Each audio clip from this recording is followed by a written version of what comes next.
And we are live, but I'm having some technical problems with our No. screen. Anyway, as usual, welcome to Anonymous Bites Back episode 175. We are back. It's been quite an amazing week. A lot of stuff has happened. I think the technical term is clusterfuck. Yeah. Just when you think it can't get Yeah, any who worse. wants to start talking about the whole Trump impeachment thing? Who wants to start that one? Well, did you guys hear the like leak tape? First of all, these leaks are coming from someone standing in the room with him. That has to be driving him fucking crazy. I'm pretty sure. It's come out. It was who is making this claim. Well, the guy that's making the claim is, I think, is a CIA agent, because I guess when they're talking to a foreign leader, they've got like 50 people on the phone, even though it seems like only they're talking. And it seems like one of the NSA or CIA agents is the one that did it. But he's been informed, the person leaking this stuff has been informed of stuff like after the fact. And I'm pretty sure that's all coming from inside the White House, like from inside the Oval Office, like one of the 5 people standing next to him.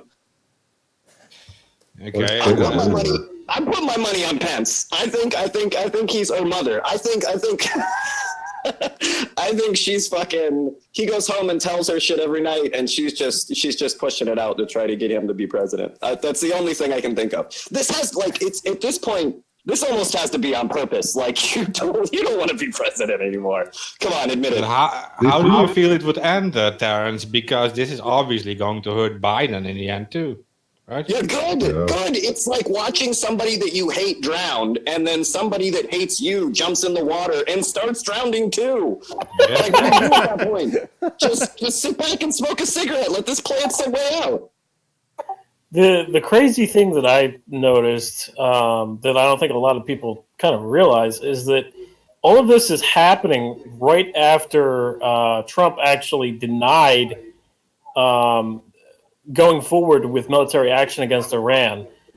We were about a few minutes, according to reports, we were about a few minutes away from war with Iran the other week. And I think it's very interesting that something from July leaks now after Trump denies military action. But now, as you guys know, I am about as against Trump as you can get. I cannot stand that guy on every single fucking level. But the last time that he didn't immediately go to war, this happened as well. So you definitely, everybody's putting out this quid pro quo thing over and over and over again. Anytime that he does not go to war, right, these problems start coming up. And it seems like maybe he had worked it out, like, oh, yeah, next time something happens, I'll fucking carpet bomb him. And then something happened. And like I said, it has nothing to do with him being a good person. He really does, it seems, want to be seen as a peacemaker, right? And that keeps on fucking up their game. Because he wants that Nobel Prize, and he knows he ain't going to get the Nobel Prize if you're bombing people. He knows that. And his Obama did. Ego except if you're Obama and you like the drones, but yeah. Yeah, but they gave him that before he was even doing anything. Even he was all like, "Why'd you give me this? I'm gonna drone strike children. Don't give me the Nobel Prize." Like even he said that was stupid. But Trump wants the Nobel Prize, at least to be able to say, hey, while I was president, we didn't start any new engagements. But not because he's a good person, because of the ego. You're right. Yeah, I also think that Trump he has a drive to want to be accepted by the establishment. I don't know why, but I feel that he wants to be accepted by the establishment. And I think he does, but on the same note, the one thing that they normally use to control politicians, he doesn't need. And that causes them other problems. He looks at things in real estate, not in oil prices. He's connected to a lot of baddies, but the one group that he's not really connected to is the military-industrial complex. So normally they go and say, hey, you bomb this place, I'm going to make you Bush, you're going to make billions off of this. I'm already a billionaire. The fuck do I need another billion for? I want to build hotels. Can I build hotels in a smoking ruin? No. Well, then it doesn't help me. And he sees all of these I want the Trump hotel in the UAE. He wants the Trump hotel in this place and the Trump hotel in that place. You can't build hotels in a place that's fucking a smoldering heap. So normally that makes them money, right? You want bombs and Boeing and all of those guys. And although he talks about them, he doesn't seem to be particularly in their pocket, and them making money doesn't make him money. In fact, them making money loses him money. Well, there's an exception to that because of the weapons deal that was made with Saudi Arabia. But the thing about that weapons deal is that most of the money still hasn't gone through, and it's still going through Congress. Well, because them in Turkey desperately want to buy these new Russian anti-aircraft weapons, which are, and I'm saying this from a military perspective, are light years ahead of what we're doing. Right. And our thing so far has been to just throw as many rockets, as much ammo, everything that we've got when we see something in the sky, where they have designed a weapon that they can, is as easy as that sounds, they can smack one rocket into another rocket, which we have never been able to fucking figure out how to do. And the rest of the world that's fighting us, right, wants these rockets. And people that are even, and I'm quoting on here, our friends, right, want these rockets because they know eventually the U.S. dog will turn on you. It always does. Yeah, but even so, I mean, the rocket technology is obsolete. They're now all using direct energy weapons. They're weaponizing sound. They're weaponizing energy itself, such as heat. Yeah, but not on the scale that we need to shock and awe a place. We need explosions, and we get that by B-52s. We get that by laying as much lead down as we possibly can with the biggest price tag.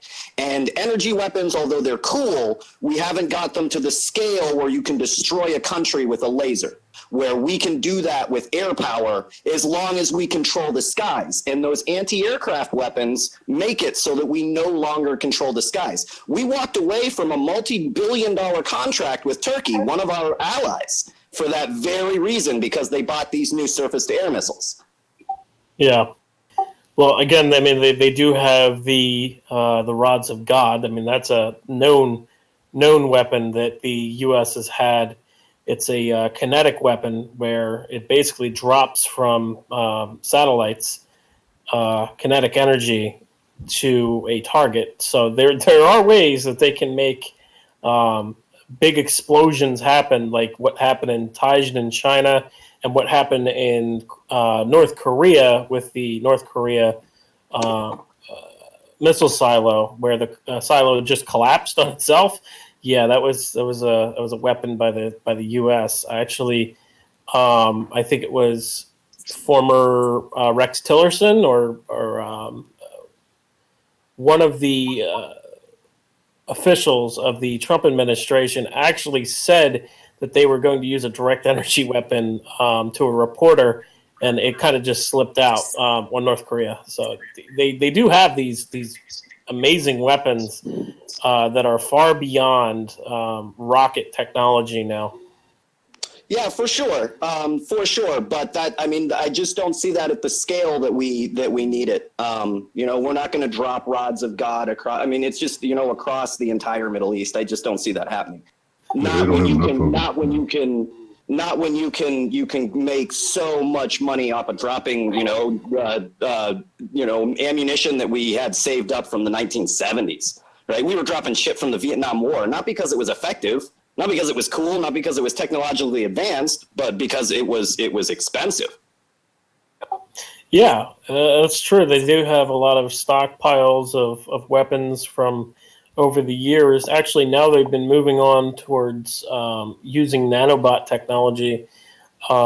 Specifically, there's these mosquitoes.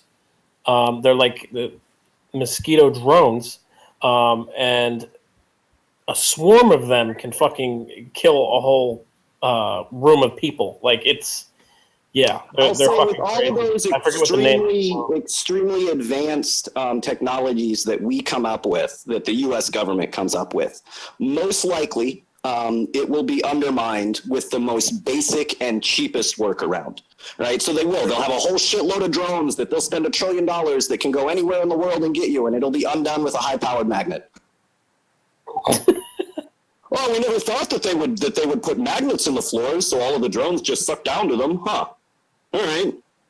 Right, so I mean, you look at the billions of dollars that they spent in CS gas, yeah, and that worked for a little bit until the Chinese figured out that you could use traffic cones.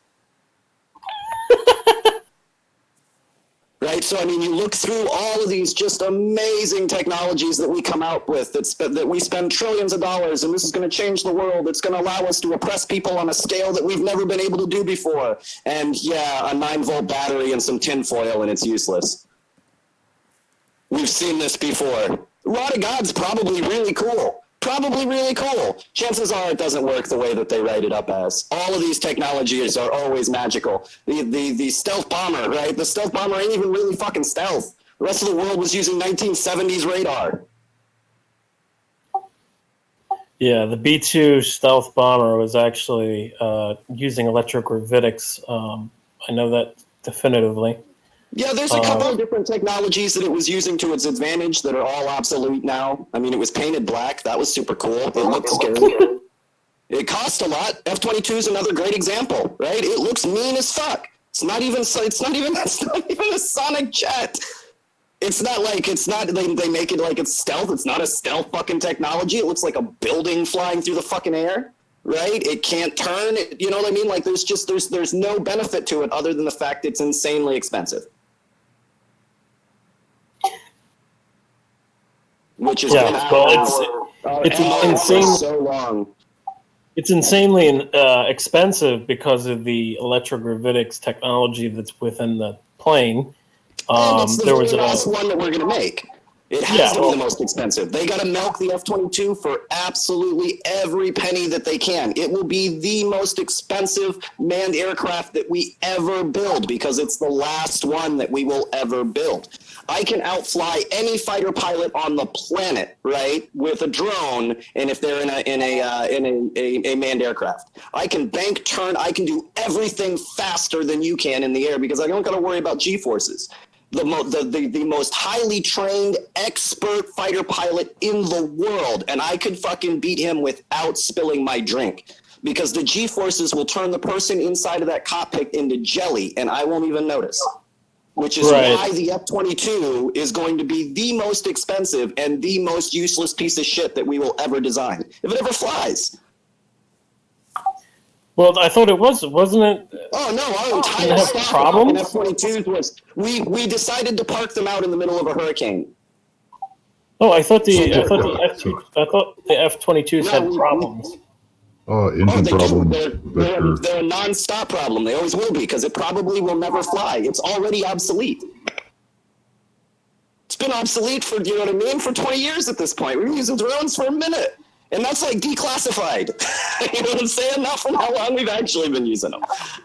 Yeah, really. I was looking through JFK's documents, and besides the Operation Northwoods document, where they suggest flying drones, there's a document where it says about using drones in Cuba. And I was like, what? I was like, drones? So it's like, what the fuck? You had this technology back in the 1960s? Oh, I mean, come on! Like they've been dreaming about having a machine that will kill without conscience since the beginning. That's their thing. That's it. They love weapons that can kill. They just need one to think enough that it can murder people, right, on a huge scale without being smart enough to question why. But wait! No, that's not entirely true. It's not only machines. They've also been doing that to humans. Project Bluebird. But humans don't make good machines, right? Even at the time, if you seem like you're a cold-hearted killer, you're the baddest Marine on the fucking planet, we've seen with PTSD, right? Shell shock, all of that shit. It comes back to get you. We're not machines. Well, that's why they were trying. It just doesn't work. They break you down to absolutely nothing by the time you're in boot camp. I disagree with that it didn't work. I think that they were actually able to create Manchurian assassins, as they said, because there was a lot of money that was dedicated towards that project. Oh, we got one. Actually, we actually have one in later. We're going to talk about that.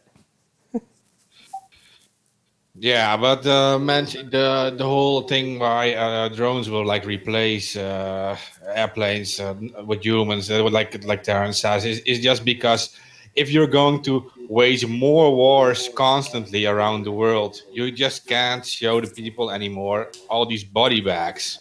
You Yeah, have to use drones. that's why it's taken us so long to respond to genocides now, is because no American soldiers get killed. That's also the reason why the US government has had a real problem getting us to march to war. Because unless an American's killed, unless Americans are being killed, we don't want to send our people over there. And it's something that's one of the big reasons why they desperately want to get people into Saudi Arabia. If they can just get some American soldiers killed, they figure we'll go along with it. So they got to put them in harm's way, like right away. Yeah, and the public doesn't support that stuff anymore. I think more people are waking up and they're not going to support more wars for oil or whatever, or imperialism or all that stuff. So it becomes so much easier for the government to just use drones because it's like a game, right? It's just they don't care about it. Like so much Yeah, easier. not only drones though, but they're also pushing into artificial intelligence and robots, where they're going to have war robots. I'm not kidding. Oh yes. DARPA has been working on it for about, I want to say 10 years. About 10 years. They've been working on it, as far as I know, back in 2010, maybe even before that. But the thing is, I think we've managed to hack every single technology that has ever been made. I cannot wait to have my own pet fucking Terminator. Right? I've always wanted my own. I've always wanted my own Terminator. Ever since I saw Terminator 2, I was like, why do I not have one of those? So what I imagine is they're going to send them to kill us. And like Anons always do, we're going to hack it and it's going to be awesome. yeah, well, the thing is there with that, I mean, if there's a robot out there that has the ability to be hacked, and it's a dangerous robot with guns, you know those mass shooting sprees that are happening right now with people? Well, somebody's just going to hack one of those robots and go on a mass shooting spree. It's not going to be pretty. Yeah, people will use just about anything to murder each other. Shit, we started with a rock. Shit, should I even talk about this? Should I jump the gun and just put out some like conspiracy nonsense right now? Yeah, just do Are it. we gonna go in? Are we gonna go into what the fuck with Area 51, guys? No. What the This is fuck we'll was get that? we'll get to that. I want to talk about what this new book that came out. It's describing how Charles Manson's psychiatrist was part of the MK Ultra program, and they were saying in the book that Charles Manson is the atypical poster boy on what they wanted to do with the MK Ultra project, was to feed people psychedelic drugs, brainwash them, and that get them to do the same, get them to brainwash other people so that they can order them to kill them, so that they never actually did a crime. I think Jonestown was involved with the CIA too. Yeah. That's just a This was thing on off the top of my head. I'm not 100% on that. This was on Well, RT. This wasn't like a bullshit off the wall book. There's a lot of research done into this book from pretty legit sources. And Look at who owned Manson and the stayed at a old movie set out in the desert, and that was owned by somebody, and that's the link to all of it. It's like the gal that got killed was I forget the name of the guy, but he's run off to France now, so he doesn't get extradited. Once you get a few of the characters and contacts, the rest of the loop makes sense, and Manson's whole deal makes a lot more sense. Yeah. There's also people, it was a crazy operation, man. I mean, this kind of shit goes on. There's also a article that was put out years ago that made all these links between the CIA and the Manson cult. So, yeah, I think it really is true that Manson was involved in some level with the CIA MK Ultra stuff. Because if you look at what the CIA did to the Unabomber, he went to one of the main facilities where MK Ultra was going on, and then he goes off and does his deed. I think that a lot of this stuff is from the leftovers of the CIA's experiments. Well, Sharon Tate, I think her husband was Roman Polanski, who's tied into all kinds of Yeah. pedophilia, and so I mean there's enough links to some real characters it makes it all look shady. It was. And I kind of wonder what what they changed the project to, because these projects don't actually go away. Like, they don't stop. Like none of them do. So part of MK things. Ultra was to switch prescriptions, and instead of what they thought was a prescription, they would give them drugs that they didn't know the effects were. Yeah. And that stuff still goes on. You always hear about bad batches of medications that have to be retracted, or people saying that they're hallucinating off of fucking Adderall or fucking Tylenol or whatever. Like shit like that really does go on. Yeah, but most of the stuff in the MK Ultra stuff was kind of controlled in a sense, because what they did was they would have some of the patients come into specific facilities, and then when they came into specific facilities, that's when they would do the switching of the drugs, or they would test a new chemical on them or whatever. Yeah, but now they can watch them. Now they can watch them in a way that they didn't before. They used to have you come into a facility. Now they can just watch you through your TV and your phone and all of that. They've got like a 360 view of how you react to it. Yeah, AK, you mentioned the Unabomber, right? Ted Kaczynski. Yeah. Yeah. He claimed he was very much against the whole CIA's MK Ultra program, which is not a secret actually. This wasn't a real operation, but he claimed because he was participating in this research by Henry Murray from Harvard University, a psychologist, and he claimed these studies were part of MK Ultra. So he didn't say that literally MK Ultra, but he said these studies must be part of it. He was so against it. No, he did actually claim to be an MK Ultra victim. That's true. So he did directly claim to be an MK Ultra victim. Just imagine that they've got more than just that project, like all other military projects, has expanded into multiple other psyops subsectors. Yeah. Because like I said, they never actually close these down. They're too lucrative. They just never close them down. They'll declassify it, but only after they've changed the name and moved on to still doing the same shit. They just change the name and continue on with the project and the funding. Well, the studies by Murray weren't like incidental studies. It lasted 3 years, and this Kaczynski, the Unabomber, he was hundreds and hundreds of hours involved with these studies, and they did a lot of weird testing, like with drugs and abusive electrodes too. Electrodes, they were monitoring or things, and exactly.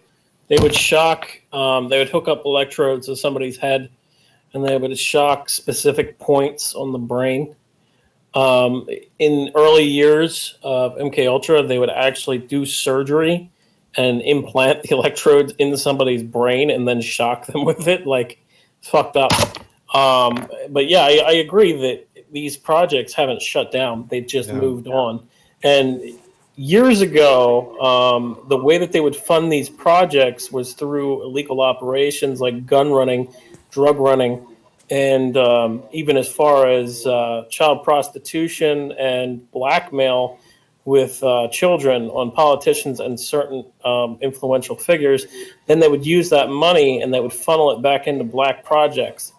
In the 1980s, BCCI was used by the CIA for Iran-Contra, and this is by Senator Daniel Inouye during the Iran-Contra hearings. He said that Bill Casey set up BCCI as a conduit bank to launder money for the CIA for illegal operations, to carry out illegal operations that the CIA couldn't otherwise do. Yeah. Oh, you mean like So- cocaine too, right? For some reason, that's not illegal. I just don't understand why. It just seems like Well, it shouldn't be able to work that way, but here we are. Well, no, yeah, obviously, but the thing is, they had people cover up all the like William Barr covered up the BCCI investigation. He stonewalled Congress. When Congress tried to investigate BCCI, William Barr stepped in and stonewalled Congress to the point where there was no investigation. Yeah, I have a feeling they didn't try too hard. Well, it's like the IG. I mean, that's the other guy. Every one of these positions is a political operative. Everybody points to the IG, and you look at him. It's just like, well, he's part of the problem too. You know, it's like, give me a break. Yeah. I don't buy with any of these like black ops, like nightmares that go across that are going around like around the world, CIA bullshit, right? For any of those, when Congress is all like, oh well, we tried and we just couldn't do it. You couldn't undo the black project that's murdering millions of people across the world. Just nothing you could do. He stonewalled you. That crafty motherfucker. I don't buy it. The thing is, the document. Act like it's Trump's email. Like, act like it's Clinton's emails. Act like it's Trump's fucking phone records, right? Act like it's something important. Yeah, and that's also true to the point. But during the BCCI investigation, I know that some of the congressional figures were told by the CIA that it would expose national security secrets. So that's what they hide behind. They hide behind the moniker of national security secrets. And anytime one of these, I'm telling you, release it, burn this motherfucker down. well, yeah, that's what JFK tried to do. JFK tried to go after the CIA and scattered into 1,000 pieces because the CIA opposed him, and they tried to organize a false flag attack in not Venezuela. Oh my God, Cuba. In Vietnam. No, yeah, in Vietnam, the CIA tried to organize a false flag attack and blame it on the Vietnamese government, and they tried to do this so JFK would go to war in Vietnam.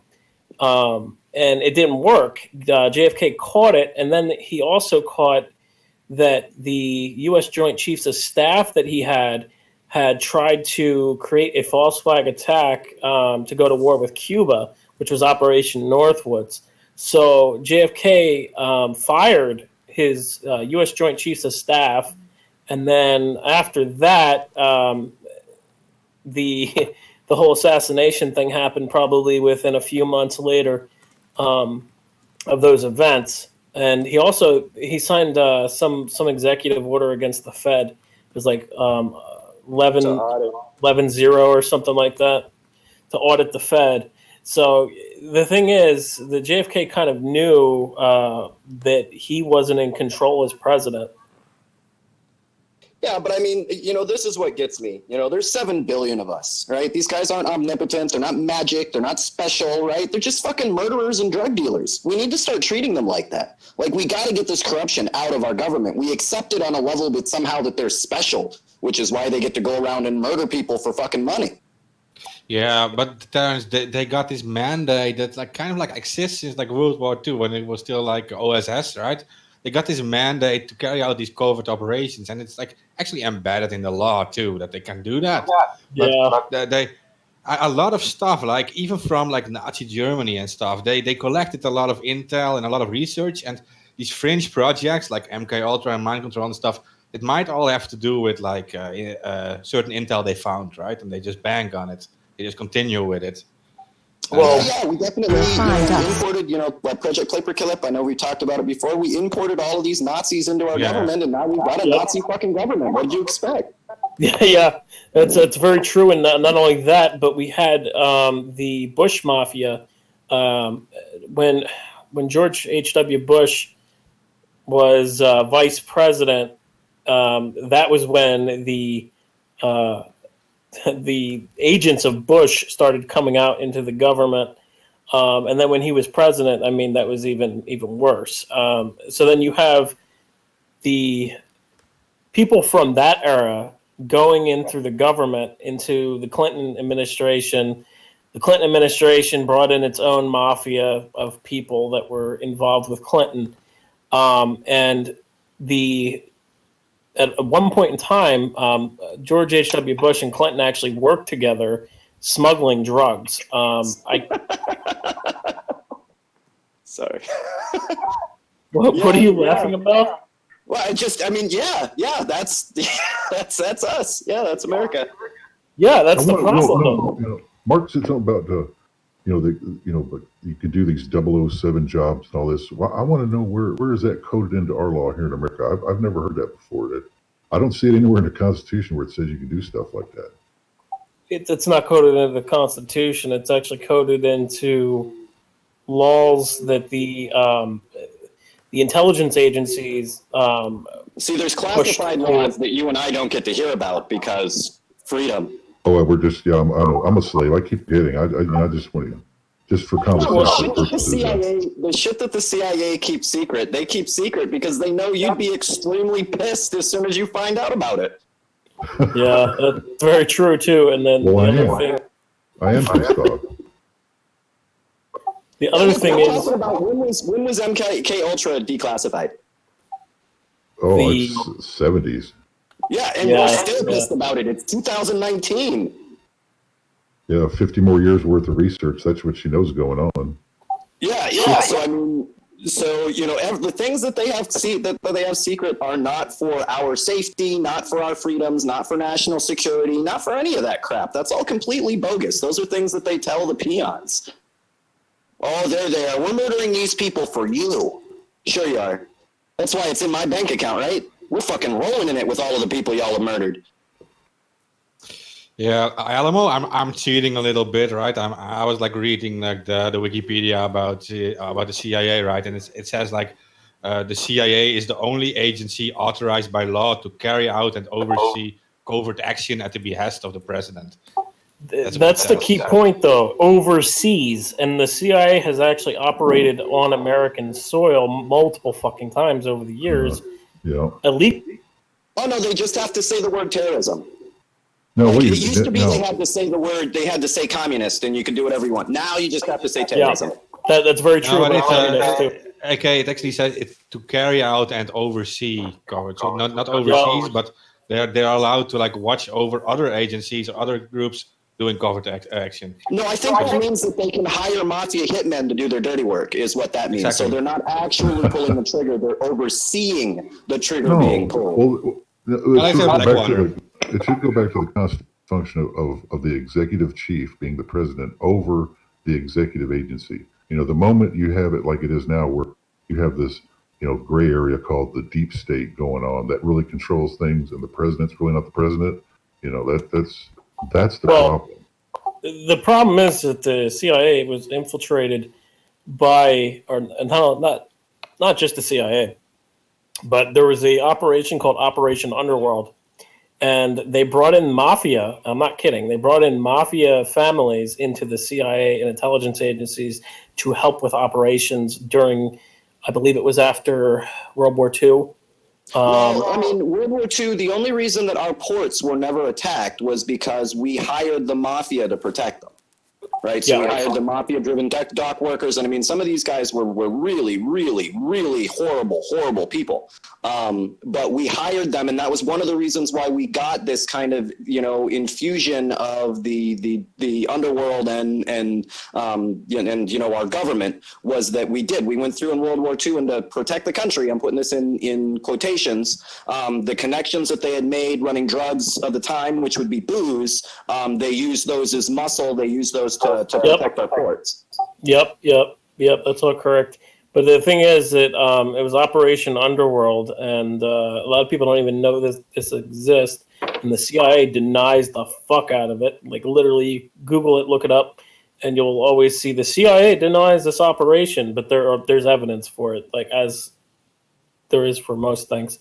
Well, the CIA has been infiltrated also by the KGB multiple times. The KGB agents, like famous KGB agents, infiltrated the CIA, pretty much leaked everything they had. They don't even have to really infiltrate them. Like between the honeypot that normally every single one of our agents seems to fall for, right? I mean, we had Russian agents at this point walking around with all of our leadership. I'm not talking about Trump. I'm talking about like actual Russian agents through the NRA and through all of that crap, fucking taking pictures, all of that shit. Like you don't have to. Our guys are stupid as fuck, right? So they don't even have to work very hard to do it. You know, the most secure building in DC, right? The White House. They had Russian spies just walking around it, recording on their phone. Oh no, they asked that nobody else come, just us. Yeah, taking selfies in there.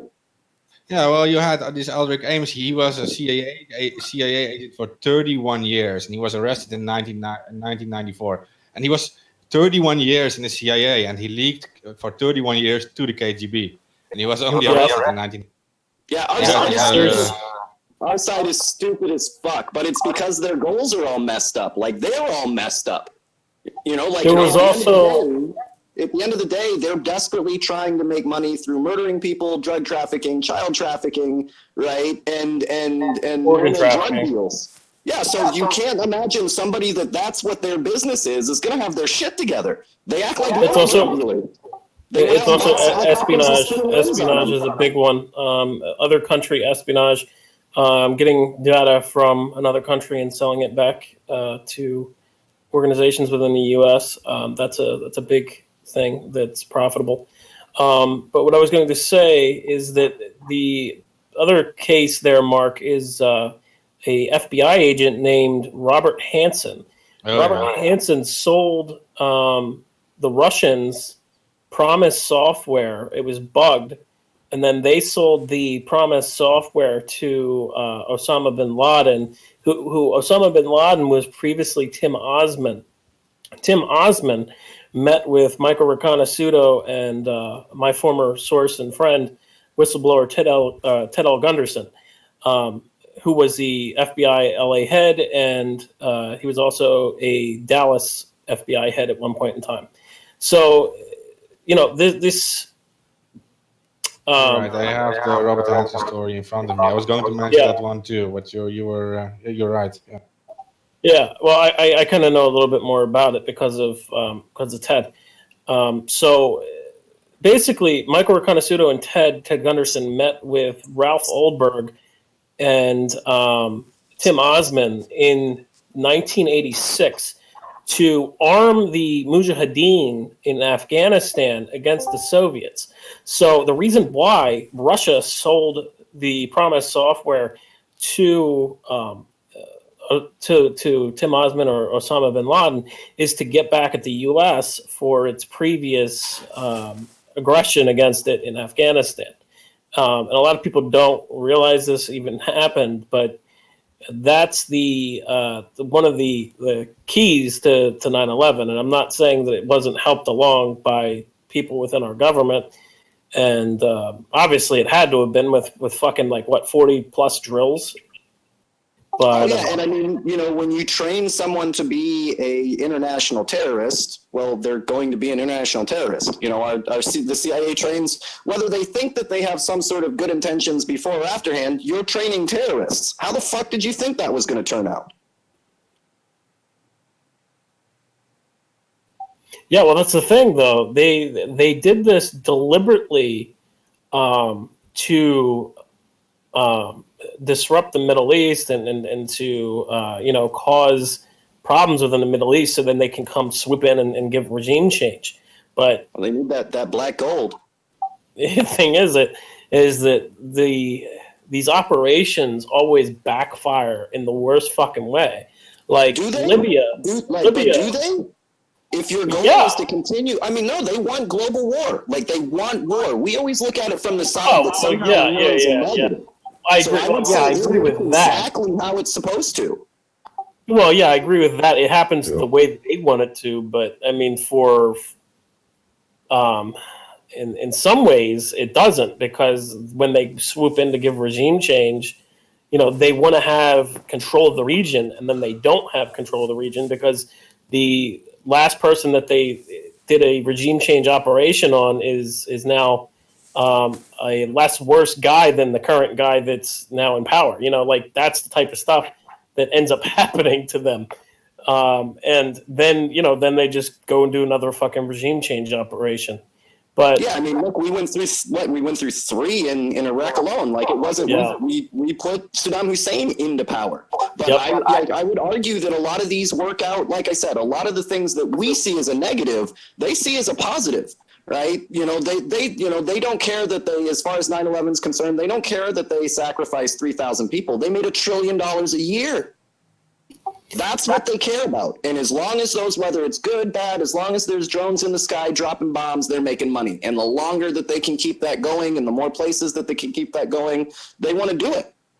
Oh, the people who are actually involved in 9/11 in the higher echelons of power made way more money because there was insider trading that was happening on 9/11.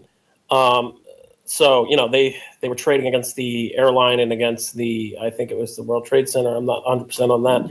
But, yeah. The insurance alone. Just the insurance alone. A lot of people made a lot of money off of 9/11. Yeah.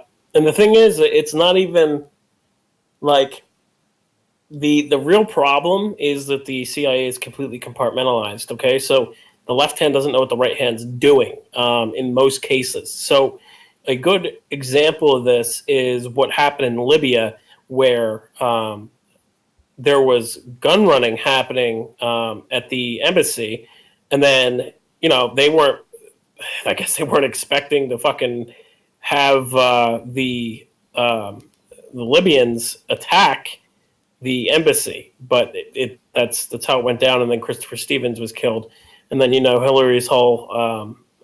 I don't know what happened. I didn't know what happened until the morning after, and even though her emails showed otherwise. Yeah, I mean, come on, she's been itching to fight. I mean, we've been itching to kill Gaddafi forever, and this is what we get.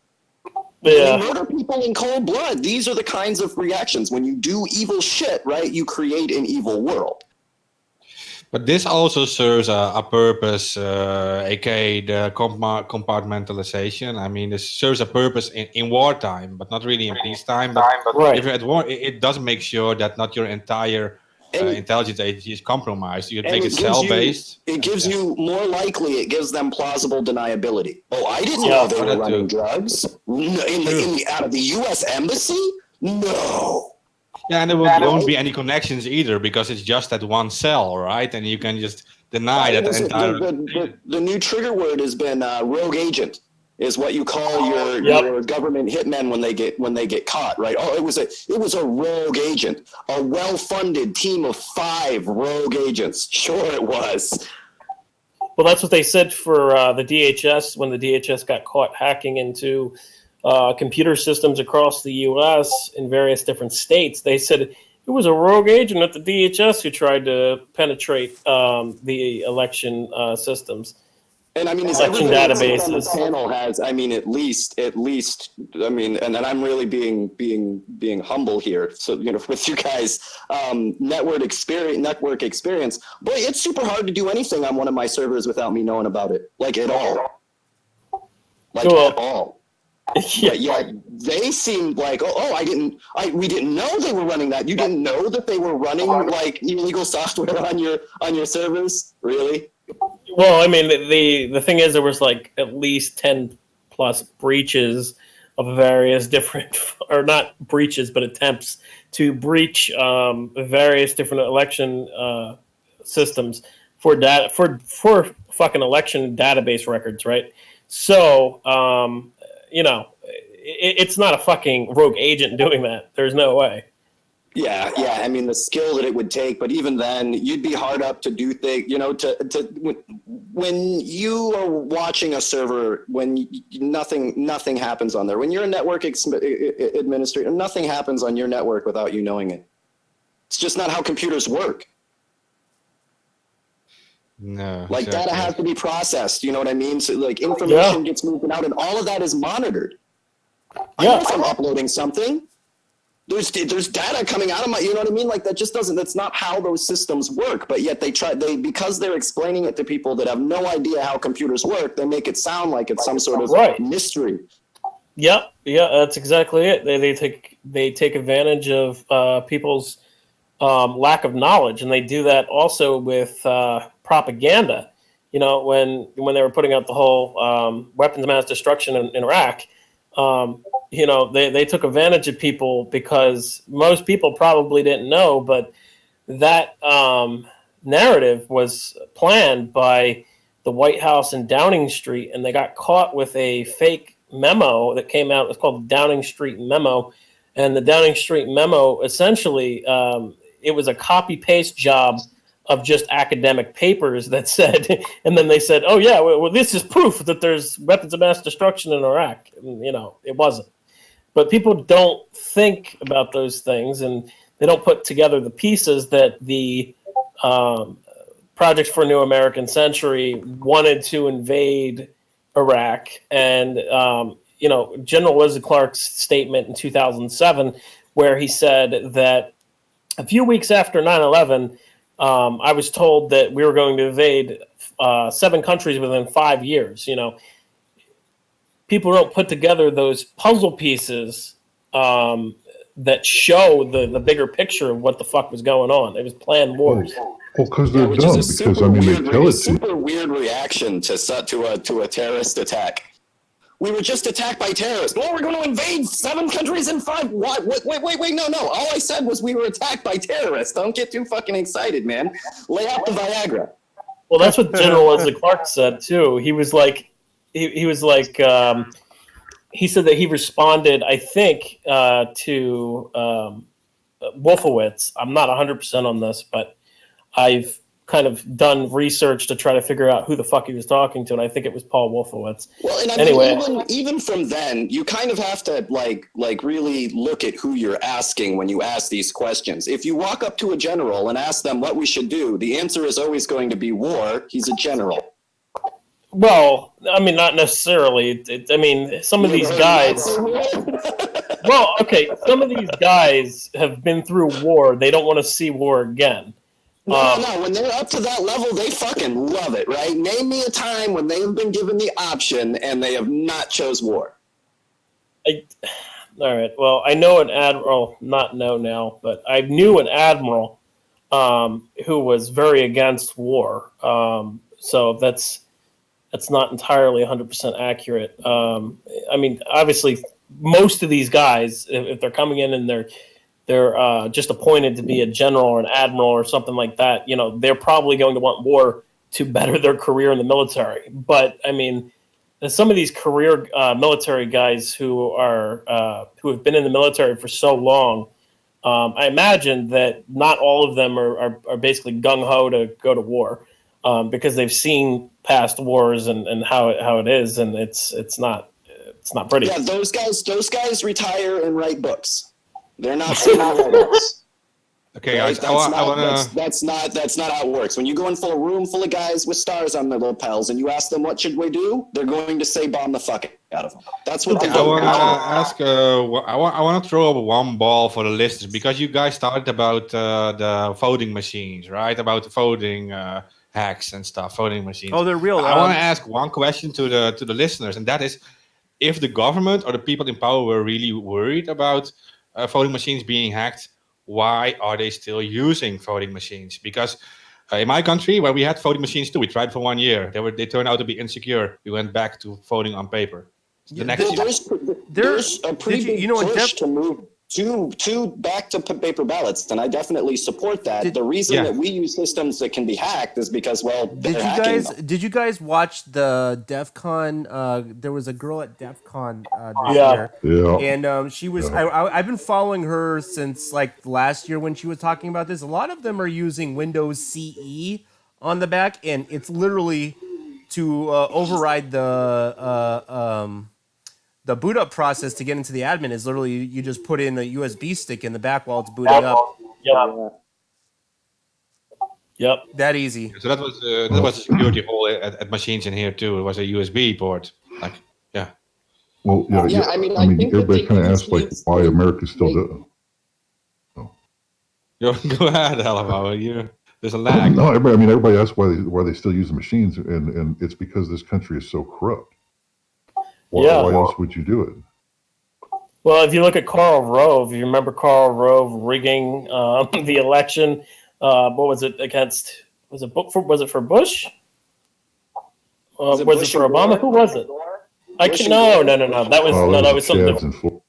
Yeah, that was different. No, this was Karl Rove. Had to do with the Democrats just not having a spy, and you gave up. You won. What the fuck, man? That's old day ballot. That's old time Democrat ballot stuff in boxes with the pagan chads. That's the old school. Wasn't there somewhere where they found like a warehouse full of like uncounted votes where they just pulled up a truck and dumped them off? That would be funny as fuck, but. Well, I forget. I'll look up the actual story, but yeah, I forget which county it was, and they were just like they quit counting them and just like, you know what, fuck it.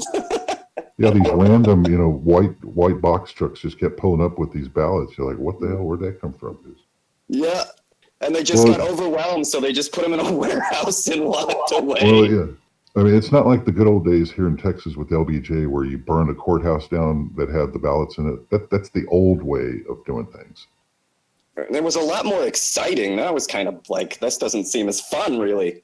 It was shady and everybody knew it, but hey, it's the lore of it. It's like now I don't know. They're not doing it with that same flair.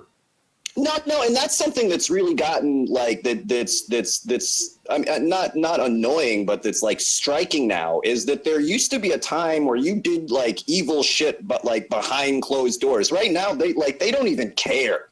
They'll do it right in front of you. And what the fuck are you going to do about it? You know what I mean? Like, that's their attitude with everything. Yeah, it has to be in your face. It's like, yeah, we're going to treat you like a slave, and you don't like it. We know that, but we don't care. Yeah, we don't give a shit. I think that's actually the thing, that they're just looking how far they can take it before it stops. Well, it's just absolute corruptness. They don't give a fuck anymore. It's just like they all cover for each other. It's a revolving door from intelligence agencies to the Department of Justice. I mean, like, in what reality should a CIA operative be allowed to be a attorney general who controls the fucking Department of Justice? What reality? This one. I'm blaming the CERN guys. You switched realities, and now we're stuck in this nightmare. I blame them for fucking Trump because I was just like, this is like insanity. Maybe it's like hitting your head, or you know what I mean? Like hit it again and see if that like turn it on again and see if that bumps us back to another, to a different reality, something other than this. Well, if we have a population that is completely cucked and will put up with anything, this is the kind of shit you see. Nobody's standing up, neither party. The other party gets to be a criminal while then it bounces back, and all there's scandals over here, back and forth, see who can be the biggest asshole, the biggest criminal. And everybody just goes, and then the investigations which go nowhere. It really is. Joke. It really is like it's a competition between the Democrats and Republicans who can be the most fucking corrupt and do the most corrupt things and get away with it. That's literally what it seems like. How many investigations have we had just fucking shut down where people could be indicted for serious fucking crimes? Like, yeah, and right now the Democrat position is, yes, it's true Joe Biden did all this shit, but we're going to actually go after Trump for talking about doing something about it. Well, so I think they Democrat edge, I think they made a calculated decision. Because you saw, and I'm talking like hours. The moment that this story got big, right, within the next couple of hours, they started posting, Warren takes over, Warren's the new blah, blah, blah, blah, blah. They wasted no time throwing him to the wolves. I think they made a calculated decision. They know that if they go after Trump, they're going to lose Biden. But as long as they feel that they've got a couple of puppets in their pocket, they've got some Warrens, some Harrises, right? They figure they'll come out on top. But I really do, not because of his actions, but the way that the media switched on him in, hours. You go from being the undisputed fucking most popular candidate of all time, even though you can't get 10 people to show up to your rallies, right? To nobody wants you, and Warren is is the new promised one, right? But it was more than obvious. But he's not going to see jail time at it. Come on, like what? And the same thing, exactly like Biden is doing everything that Trump does, right? He just does it from with this like weird neoliberal, I'm your friend fucking smile on his face, which I fucking hate. Like, I honestly like Trump more than I like Biden, not because he's a better person, but because he's an asshole, and he's an asshole all the time. You're an asshole, but you're smiling in my fucking face, and I can't stand it. Well, Biden also gropes women and young girls. Oh, did you see what he did did you see what he did to the Sunrise Girls? Like, that was infuriating, man. They ask him about like some real pertinent fucking questions, and he knows shit, like grabs both her hands, fucking like talks sweet to her, and then when she's all like, no, just answer the question, he goes, well, thank you for the support, and walks away. Wow. That's what I'm saying, like that type of creepy behavior, like, and Trump's creepy as well, but at least he's like out there with it. Like, that's more closeted, creepy behavior. Trump literally said, like, it's not like this is all that closeted, right? We know who Joe Biden is. Like, we know who he is. Like, quit trying to tell me like I haven't lived my entire life, right, with Joe Biden's bullshit fucking policies, right? Like, I know who he is. You don't have to try to spin this bullshit story. I've lived in this world. Right, but like he tries to smile and act like nobody's done more than I have for civil rights. Motherfucker, you've put millions of black, brown, and poor people into prison. Go fuck yourself. Nobody stood up for the environment more than me. You wrote the Monsanto bill. Again, go fuck yourself. Oh, I've always been against. You voted for every single war without question. Go fuck yourself. Right? And then I'm supposed to believe that somehow you're a good guy because you smile with that fake-ass smile and those fake-ass teeth.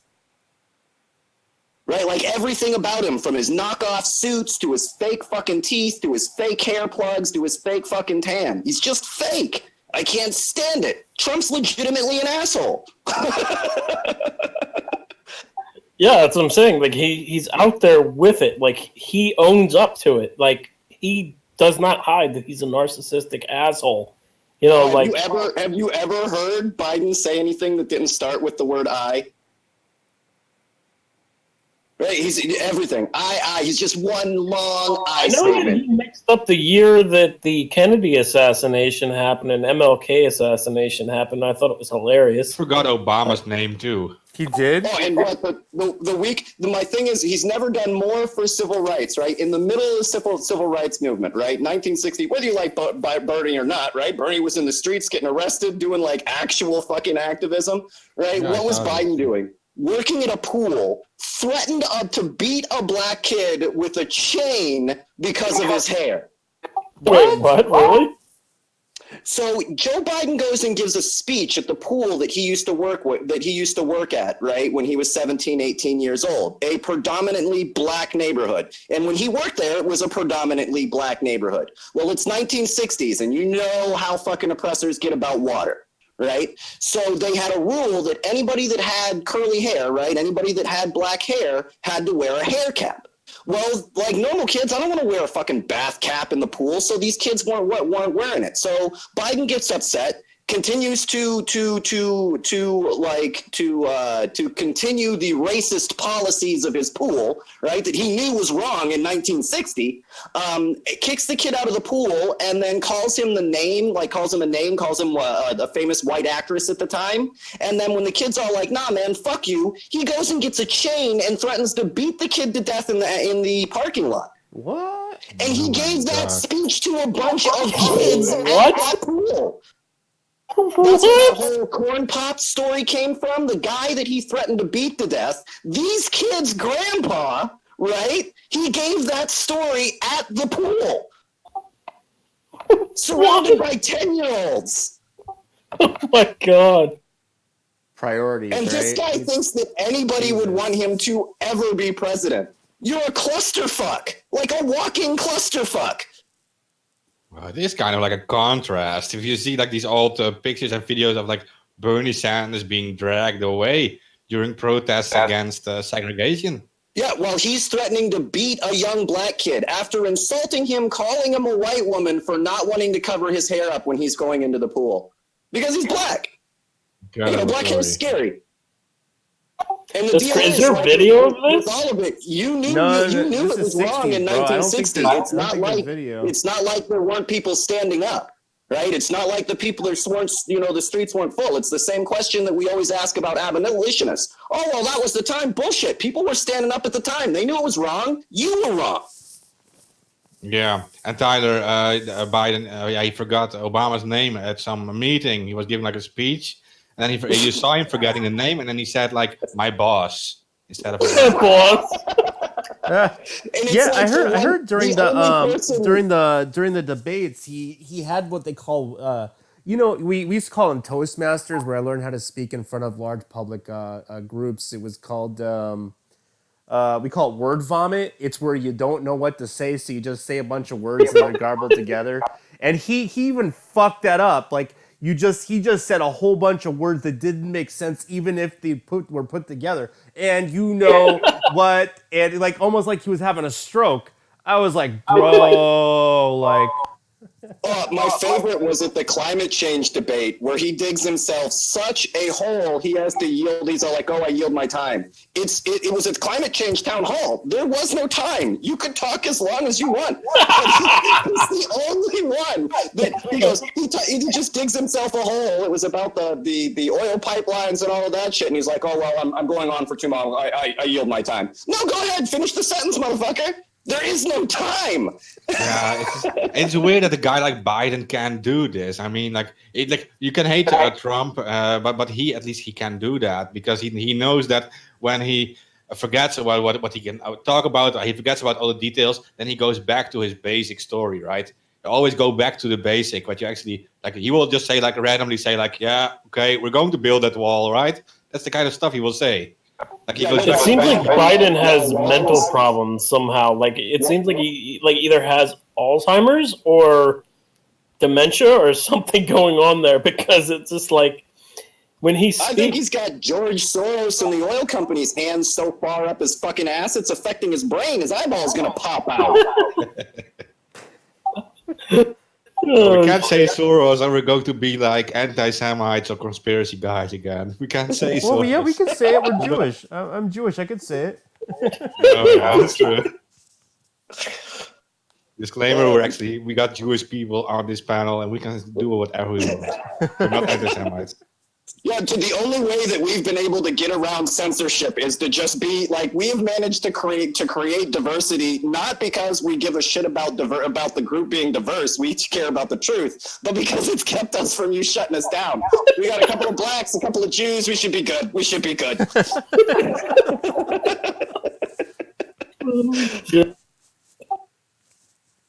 Yeah, it's true. Our panel consists of black guys, Jews, and some crazy Americans. We've checked everyone. We've checked everyone off of the fucking list. We can say whatever we want. Everyone brought their fucking get out of free, their card with them. Yeah, but I mean, in the same regard, I mean, there's things that you can say that aren't racist, and then there's things that you can say that are 100%, you're aiming to be racist. Yeah. So, I mean, they should be able to tell the difference between talking about a subject and literally bashing a race. Well, that's the deal. Their goal is definitely not to stop the racism, right? They just want to stop the conversation. Mm-hmm. So I definitely agree with that. Yeah. Yeah. So I mean, I don't think that their goal in any way, shape, or form is to actually stop racism, to stop any of those. Jesus Christ! Like, how long do you need? You know what I mean? This is a battle we've been fighting. You know what I mean? Fighting for so very long. I don't think it's your intent to fix any of it, but silence those that are speaking out against it. I mean, it's systematic, though. That's the thing that a lot of people don't realize is that it's systematic. You know, it's embedded within the system now, and it's been for years. And anybody who says that, you know, police don't go after blacks more than anybody else, any other skin color, I mean, they don't realize that in some police's minds, they see a black person and they think, oh, well, this person's poor. You know, they can't do shit and defend themselves. And then when they go after... No, go ahead. There's a bit of a lag, guys. When they go after somebody, like, you know, you don't see... you really don't see rich people getting in trouble with the police because their lawyers will just fight it off, right? You know, the money that the court system is going to make and that the police are going to make is going to be coming from poor people. It doesn't matter if it's poor whites, poor blacks, poor Latinos. You know, it doesn't matter. And that's the battle that they get, right? They always need poor people to fight against each other, right? So that you don't realize that, yes, the prisons are overwhelmingly black and Latino, right? Over-fucking-whelmingly minorities, but even more so the poor, right? Our prisons are filled with poor people. That is the actual truth. That's where the real war is at. Now, there's reasons why there's so many poor people and which demographics and why those situations that, you know, have been created.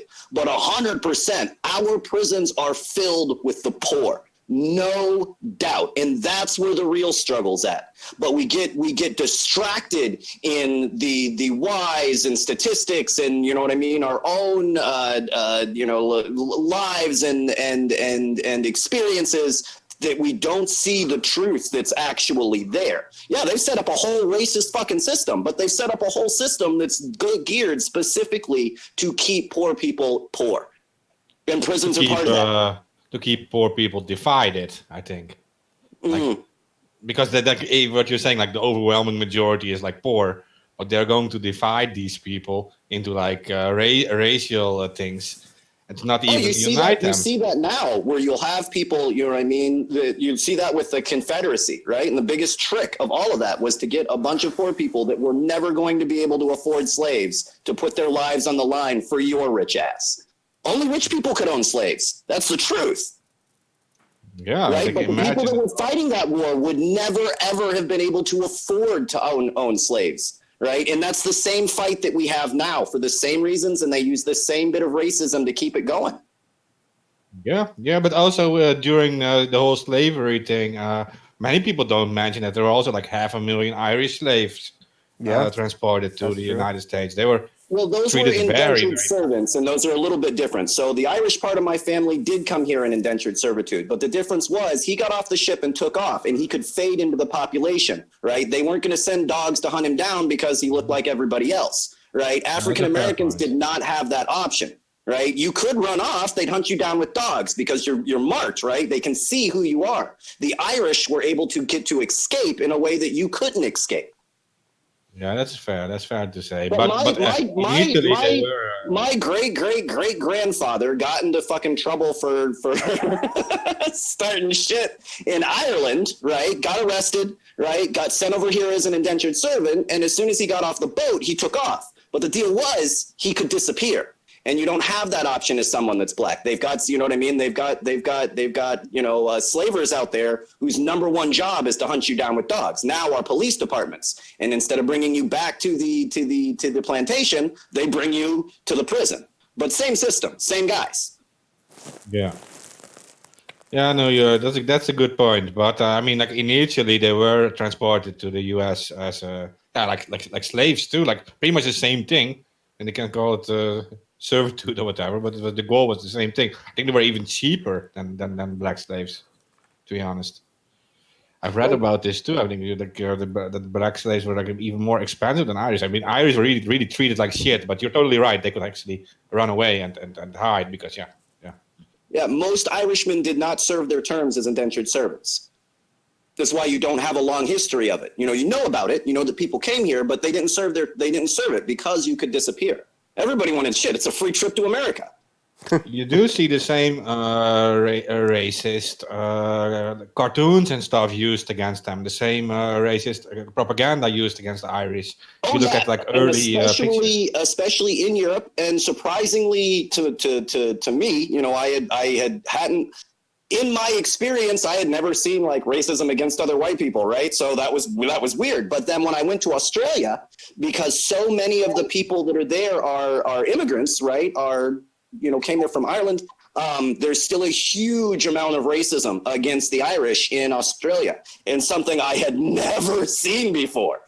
Yeah, no, I know the UK propaganda also was there. Like the UK spread propaganda, like the English lion versus the Irish monkey, for example. It was depicting Irish people as monkeys. Yeah, it's been some of the tropes that they use over and over and over again. So you're lazy, you have big families, you're a religious something or another, right? You don't like to work, you have a drinking or drug alcohol problem. These are the tools that they use to paint racism, right? That's the same ones over and over and over again. I was going to say, it's ironic you're talking about cartoons because I was actually watching YouTube the other day, and this is the first time I've ever seen it. It randomly came on the Walt Disney Donald Duck episode. Yeah, the Walt Disney Donald Duck episode of the Nazis, and it was like a full-on Nazi propaganda cartoon. Like, oh my God! I swear there was swastika. Oh my God, I can't. Yeah, there was swastikas. I do remember all over that cartoon, and like they said "Hail Hitler" probably like every 5 seconds in that fucking like propaganda cartoon, and I was just like, holy fuck! Yeah, the fucking Looney Tunes was all in that shit during that time. I remember seeing on.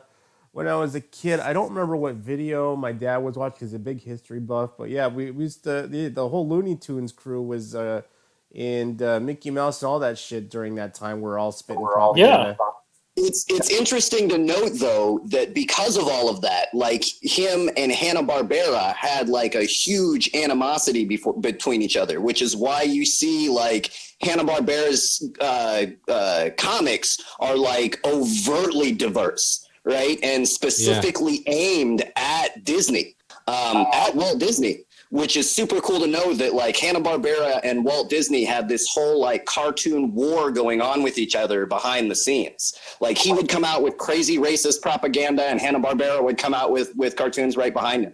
It's kind of cool to know about because we normally only hear about the Disney thing because people hate Nazis, right? You normally don't hear about Hanna-Barbera's like response to all of that shit. Yeah, I just didn't even know it was like that bad. I've never seen the episode. Oh yeah, they had Daffy Duck, Donald Duck, Mickey Mouse. Yep. Who else? Daffy Duck. They have the Daffy Duck goes to the army. I remember that same thing. They had Donald Duck goes to the army. Oh yeah. Yeah, I thought Donald Duck was in the Navy. It was Donald Duck, not Daffy Duck.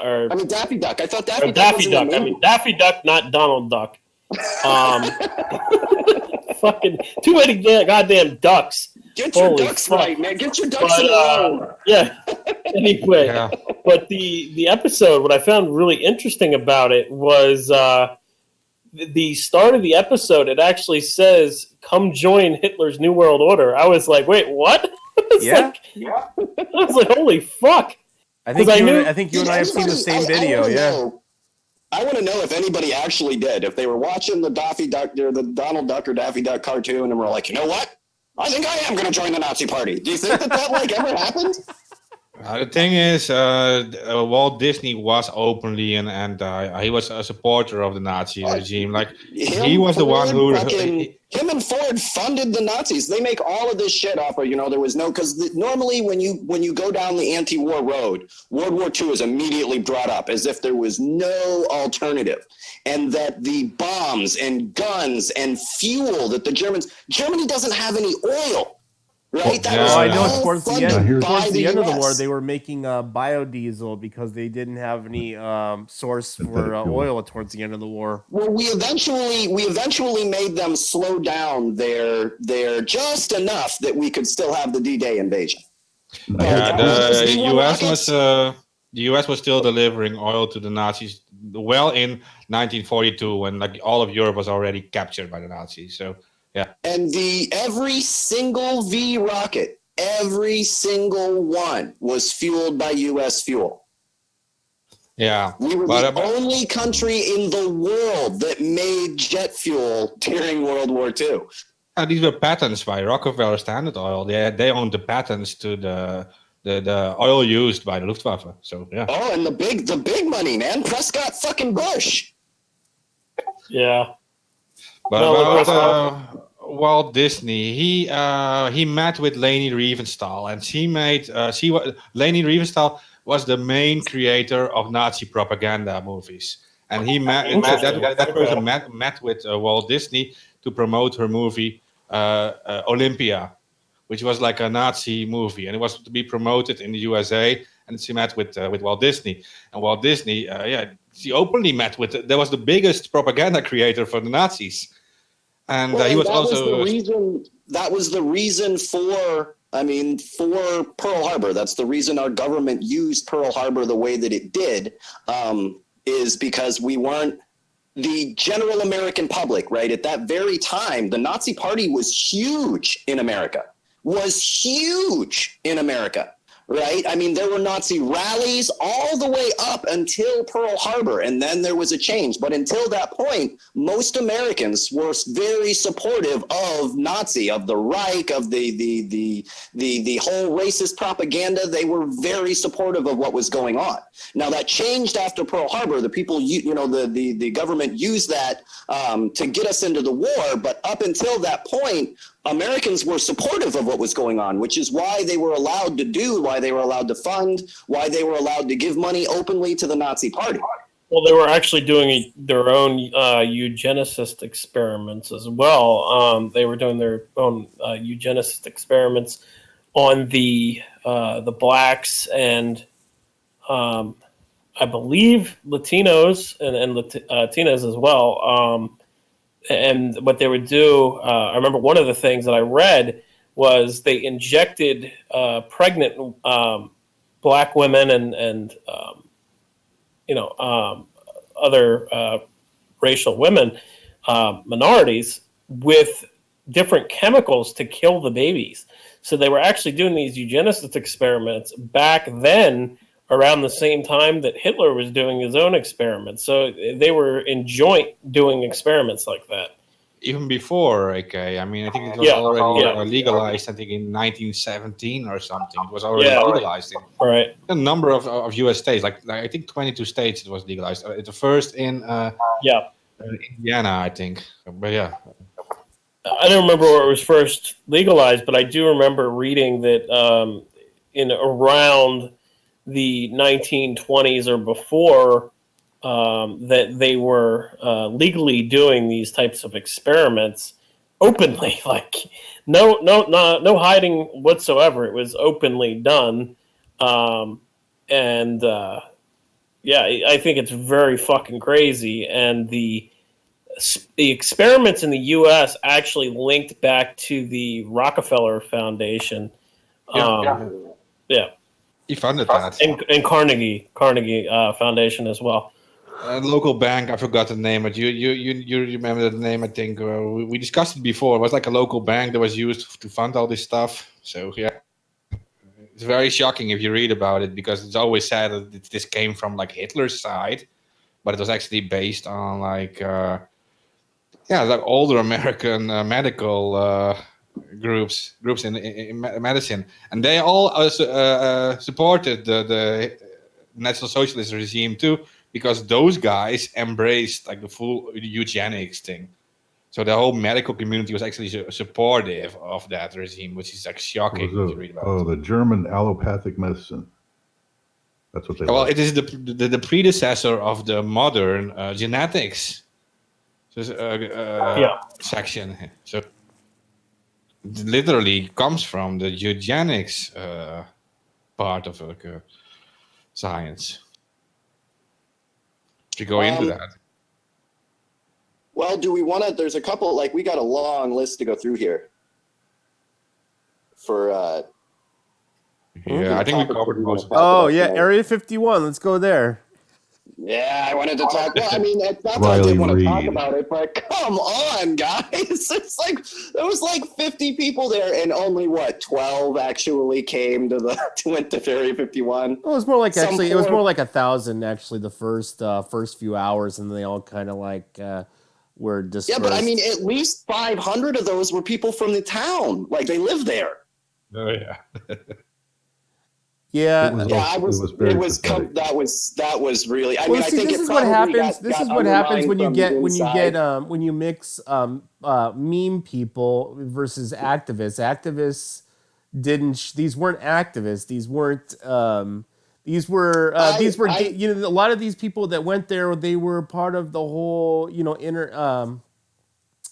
YouTubers and there were some serious alien guys, but none of these guys were activists. So that's where these people are. We're dealing with a different crowd. A lot of these people kind of respect the law. Where were the activists? They certainly could have joined up. What was the problem?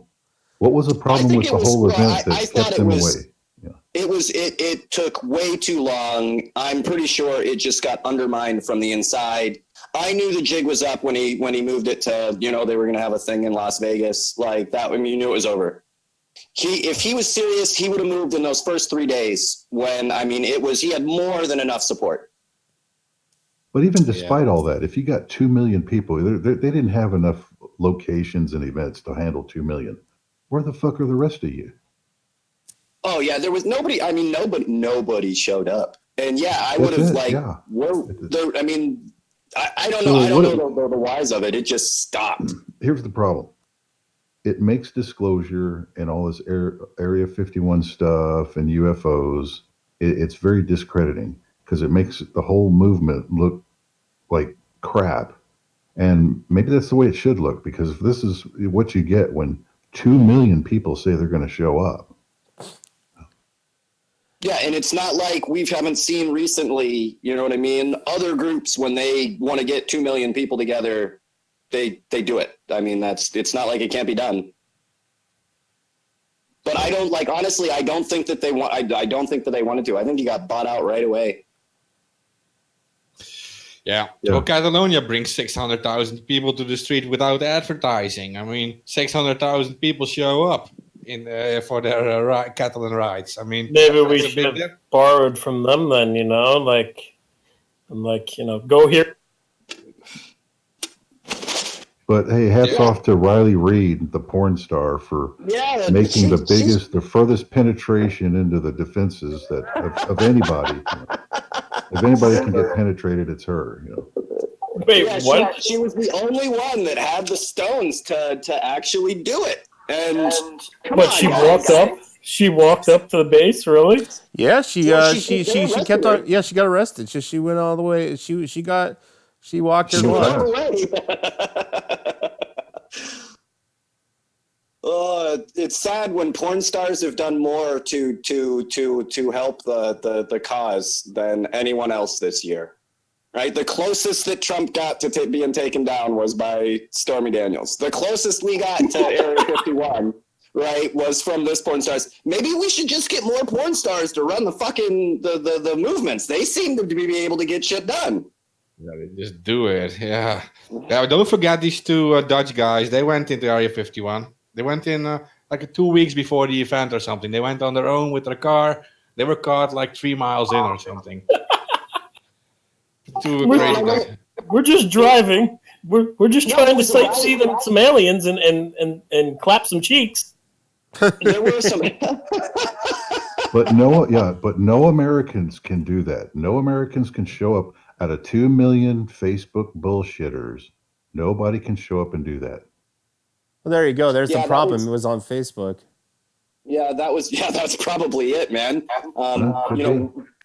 We saw it, nobody else did. But no, I mean, I don't think It's one of two things: either it wasn't serious, or he got bought out. I really do think they just gave him a little chunk of change and moved on. Yeah, well, we saw it before on Facebook. I mean, even with our OnlyFans, like people just don't show up. I mean, in 2015, we did this Million Mask March promotion, right? And even just like on our Amsterdam event, we had like 300,000 people who signed up for it. But in the end, there were like 500 people there.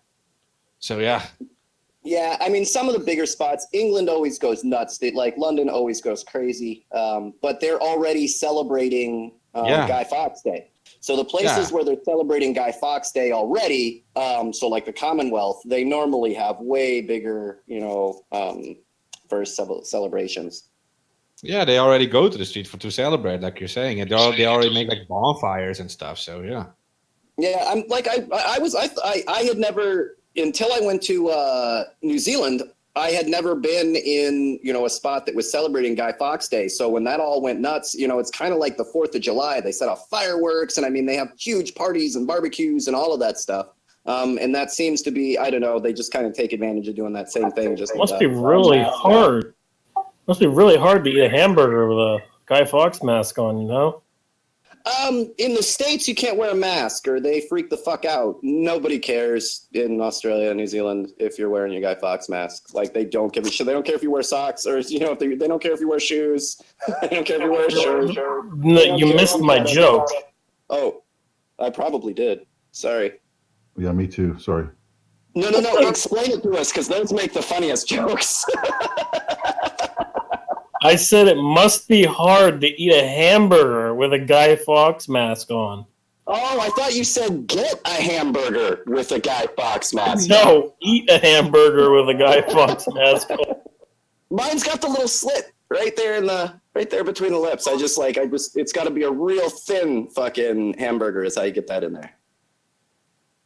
Drink it through a paper straw. Paper straw. There's nothing that says you have to try to cram it through the front side of the mask. I mean, you can go through the back side of the mask, right? That's just a little easier. Like underneath. Now, there you go, overthinking everything. Well, no, because then you reveal your identity. Well, no, there's burger in the way. Right, like the most you're gonna get is like the bottom part of my chin getting burger. Like that's it. Since you brought it up, can we just for a second just talk about how dumb it is to have paper straws? I like the old days. I've got a metal straw that I got with me, but I don't buy the paper straws. I don't know. I don't care. We still have straws here in Texas. We don't give a fuck. Freedom. Fracking, burn it, drill it. Well, I mean, we were kind of talking about the climate issues and all of that, and I think there is a concerted effort, like most of them, to hide and distract and divide us from the truth.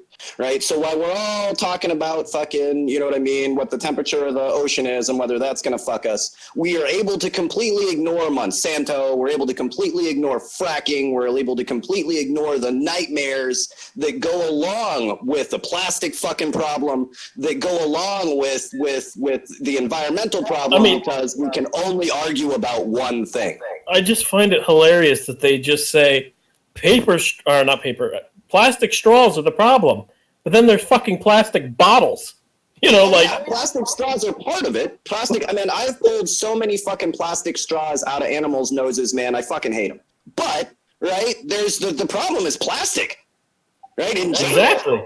Yeah, and most of it's coming from China and India. It's not coming from us. We don't dump our shit in the rivers and let it go to the ocean, Well, and it does. It comes from all over the world. When you walk along the beach, like I made a couple of live streams about it when we were in Fiji, or outside of Fiji. So I was 3 days into the middle of the Pacific, right, when we were on our way to the plastic fucking continent now, and we stopped at an island that has never been visited for, because of storms or whatever. These islands pop out of nowhere. No one has ever stepped foot on this fucking island. And as I walked around on the beach, I picked up bottles and I read where the bottles were from. And you could pick every single country out of the world, right, out of there. Every state in the fucking union, just walking along the beach. No man had ever stepped on there. It could maybe have only existed for a week, and it was covered in plastic. But yeah, I mean, we can get into it and be like, yeah, well, you know, it's China's fucking problem. It's their problem. I know that India just outlawed plastic bags altogether, right? Several countries are going to, the same way that we tried to destroy our fucking ozone until we quit using, you know what I mean, the all of those fucking sprays, and lo and behold, our ozone fucking repaired itself, right? Well, so I mean, now, what's weird to me, it's like deja vu, because you know, in my youth, I remember paper straws and craft paper bags at the store. That was like, you know, so it's almost like, okay, so you went all to this because paper was bad. Oh shit, we're using too many trees. You know, so we have to go to the plastic bag. No, they switched. They switched from paper bags, right, which we had already kind of moved on. Recycling was big already in the 50s because people didn't like fucking throwing stuff away, right? So we went through. It was just so easy for them to mass produce this new fucking toy that we had, but you know, plastic. That we bought, everything has to go through plastic. You know, it's like Bluetooth, right? Everything has to have Bluetooth in it. Plastic's the new thing. Everything has to have plastic in it. So we did move away, but not because it was more of a profit convenience thing than it was the use of paper straws. Because, or, you know, paper products, same with glass products. Everybody recycled their milk jugs already, right? 1950. Right. And then we moved to this throwaway. Everything that you can use, you can throw away. You drink one thing out, water out of you, and you throw the bottle away. Right. Everything you use is one use now. And that really didn't come into play until really the 70s and 80s. And then we stuck with it. And now it's gotten just too fucking far. The place is covered in plastic. And yeah, we were clear cutting trees, but most of the trees that we were clear cutting weren't for paper products. The trees we were clear cutting, right, were for grazing land. Well, I'm going to follow it now. Okay, so now the solution is we need to have these bags that we carry with us all the time. But the only problem with that is after a bunch of trips, after spilling shit inside and getting dirty and all, you got more nasty stuff inside your bag. So it's like you never get there. It's like we don't have a solution, whether it's plastic, paper, or fabric. You know, there's got to be, you know, we can't get stuck in that just because the world is fucked that we can't think up ways to unfuck it, right? That's kind of our thing. So yeah, the world, it's not like a one fix all. It's not one solution, not one fucking asshole with a suit on it and has all of the fixes through it. You know what I mean? There's definitely a lot going on in technologies that we haven't even thought of that'll be better to use than this. You know, it's probably going to be just as big of a fight for us to switch from lithium ion as it was for us to switch from gas. They'll give us all sorts of reasons why it can't be done. Well, I know. Hey, hemp paper, man, that's what we need. That'll solve it. That's the green. The weed is the green New Deal for me. It's the solution. Yeah, I'm going to be honest. Hemp has a lot of uses, and something that, you know, again, you know, when we talk about going back, something that our forefathers seem to understand. And from food to fucking, you know what I mean, to engine lubricant, hemp seems to have a lot of the answers. Maybe we can make a hemp straw. That way we can get rid of these paper straws. I saw the other day about this, that IBM was working on a hemp battery system and a hemp transistor system, which I thought was super cool. Oh yeah, that's the, what do you call it, like organic computing. Yeah. It was really an interesting idea, but I mean, there's going to be technologies, and trust me, they are going to fight just as hard against these ones, right, as they did against this one. The same way they fought against whale oil, the same way that they fought against switching from bat guano. There was a time when the entire planet was ran on bat guano. They told us it was the only way we could do it. And then that was quickly, when we ran out of bat guano, we immediately went on and destroyed ecosystems across the fucking world. Then we immediately went to whale oil, tried to hunt every single whale off of the fucking face of the earth, and then switched to oil. And we fought tooth and nail for every single one of those. I imagine the next one's going to be the same way. But yeah, there's definitely things that we can do that will change, and probably a lot quicker than we expect. I think our ozone is a great example of that. And, do I think that a man is the only cause to what's going on? No. But do I think man has a hand to play in it? Oh, 100%. And we've seen that, right? In all of these examples of man's, connection to climate change, right? You notice the Dust Bowl is never mentioned. The last time we tried that we collapsed our fucking ecosystem, right? Tried to make half of the U.S. starve to death. Yeah, but the problem is they're trying to co-opt the climate change agenda by putting in these taxes like the carbon tax. If you leave it up to the same people, let me guess, you need me to give you more money. No shit. That's not going to fix any of our problems. So, I mean, but I can reinvest it, and I can reinvest it, and then it'll fix your problems. No, I'll just quit using plastic. Thanks.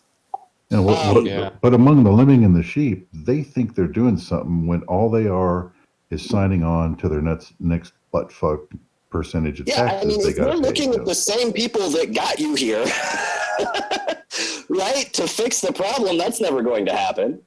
They'll tell you they will. I just think it's really hilarious that they met at a climate summit where they used private jets to fly there, and that that CO2 literally was more than like people use in like a year or something like that. I forget what the fuck it was, but it's hilarious. I'm sure it's some insane number. I posted on Andrew Yang's wall the other day too, because he posted this picture about his new campaign car, and I was like, yeah, that's fucking cool. It's got a sticker on it. Why isn't it electric? It's 2019. Yeah, listen up. When the Amazon was burning, right? And this whole, this little girl, like this Greta Thunberg, right? I know she just visited the US, all nice and stuff. But the Amazon was burning, and she was posting pictures where she was partying on a boat with some celebrities, right? So I posted on her wall too, and I said, stop partying and start asking some attention for the fucking burning Amazon. But they just didn't do it. So like once they get, and that's the deal. You'll see a lot of these people will start out like with some good ideas and really want to be activists, and then they get co-opted by the system. By the end of the week, they're posting fucking Clinton quotes and bullshit. That's it. Alyssa Milano was a really great example of that. You can see when she started out, right? She was, new to activism, didn't really understand what was going on, trying to do what she was, and then they got her fingers into her. Now she's posting fucking Biden quotes, supporting the same corrupt assholes that got us here. Yeah. Yeah, no, see, that's the thing. And that now they want like a climate tax and a CO2 cap. And the CO2 cap might be even more dangerous for the poor people in the world. Because this is like a kind of like a scheme that's been going on for a while, and that is that they will cap like how much you can like use like as exhaust in your industry, right? But if you reach that cap, then you have to stop production, or you have to buy green certificates. And these Western companies, the companies in the West, in America and in Europe, they buy these green certificates from, let's say, Norway, and then they can continue to produce, and they can like literally. They just created, but that's the deal. That's what I'm saying, that if you ask the people that got us in this situation to fix it, they're not going to. They're going to come up with another corrupt ass loophole that allows them to continue doing what they're doing. Well, you're doing something about climate change, but you're not. My like advice to it is start charging the actual fucking companies. You know what I mean? A second start part charging to it. Coke and Pepsi. Y'all created all of these bottles. Y'all need to pay to clean them up. Yeah, but there's a second part to it, because they can continue to pollute because they buy these green certificates. But imagine that these same industries in Africa and stuff, they can't pay for these green certificates. They have to stop producing, so they will literally die. These people will die. It's no surprise to me that they continue. I mean, look at how long, right? Several African countries have been fighting fucking open and broken pipelines. Right. And the companies don't give a shit. No, they don't. But I mean, look, we've got, literally billions of plastic Coke bottles to clean up. That sounds like Coke's problem to me. Y'all got billions, those are right? the real issues. Like that is the real issue. The fucking pollution everywhere, the microplastics and all our drinking water. That's the real trouble. And this CO2 thing, well, start planting fucking trees. Use some more hemp for things, because that is a perfect absorber of CO2. It's perfect. So Start with these things Well, and don't send the money to banks. Like, what the fuck? yeah, when you see Naomi Klein, I mean, this is an organized effort. Let's face it. Greta Thunberg, 16 years old, is not doing this on her own. She's not paying for this out of her own pocket. This wasn't her idea. She's got major support out there. I think she It just does have a all good kind of comes support together. system. I think that, like most issues, right, they'll take a good person, someone that's doing good in the world, and they co-opt it, right? And you don't even realize it until it's way past it. So I think the things that she's saying are 100% genuine, but the people around her are 100% not. Right. Where would she get the idea that we need to save the banks for the climate? I mean, that's a weird. That's weird. That's out there in left field. Yeah, I didn't personally. I like Greta. Come on, I'm a dirty hippie. So like. Well, I don't, because I'm not going to listen to some mentally ill kid that doesn't know jack shit and hasn't taken their first physics class. As an adult, I don't want to listen to that crap. Okay. That's why it's Democrat. Yeah, I know plenty of really, really, really educated dumbasses. So I mean, the age of the person doesn't particularly matter to me, right? No matter how educated I am, there's a kid out there that can, that will say one sentence that sums up everything that I've taken years and years and years to learn. Number one, she did grow up in an extremely progressive country. Right. So being educated in a real education system does give you a much wider view. On that same note, what I was saying is that they will take your genuine thoughts and twist them to their own benefit. And by the time you're done with it, yeah, you'd say something crazy like we need to save the banks. I didn't personally hear that. That sounds like insanity to me. Yeah, she did. Yeah, she did actually say that. Yeah. And we all know that the bankers are facing new collapses of the finance system, and they need money. And people are not going to bail them out again. So they're creating this whole climate tax thing. The banks are simply switching their logos to green, right? And they're going to say, like, we will lead this whole climate thing. We will fund the green businesses and stuff. Just give us your money and the taxes, and we will handle it, right? She's met with Obama. You got pictures of her with Soros. All these other people, Naomi Klein, you got all these interviews. It's like, give me a break. This is not a legitimate, this isn't grassroots anything. This is leftist operatives doing what they do, feeding you crap. I'm just surprised so many people are going for it. It's really disgusting. Well, because a lot of the things, even though it's co-opt, right, our fucking world is being destroyed by pollution, no doubt. And people feel that. I don't think that the kid that's protesting, the fucking mom that's out there protesting, the people that were in the streets, the millions of people that turned out, they've got zero connection to Soros.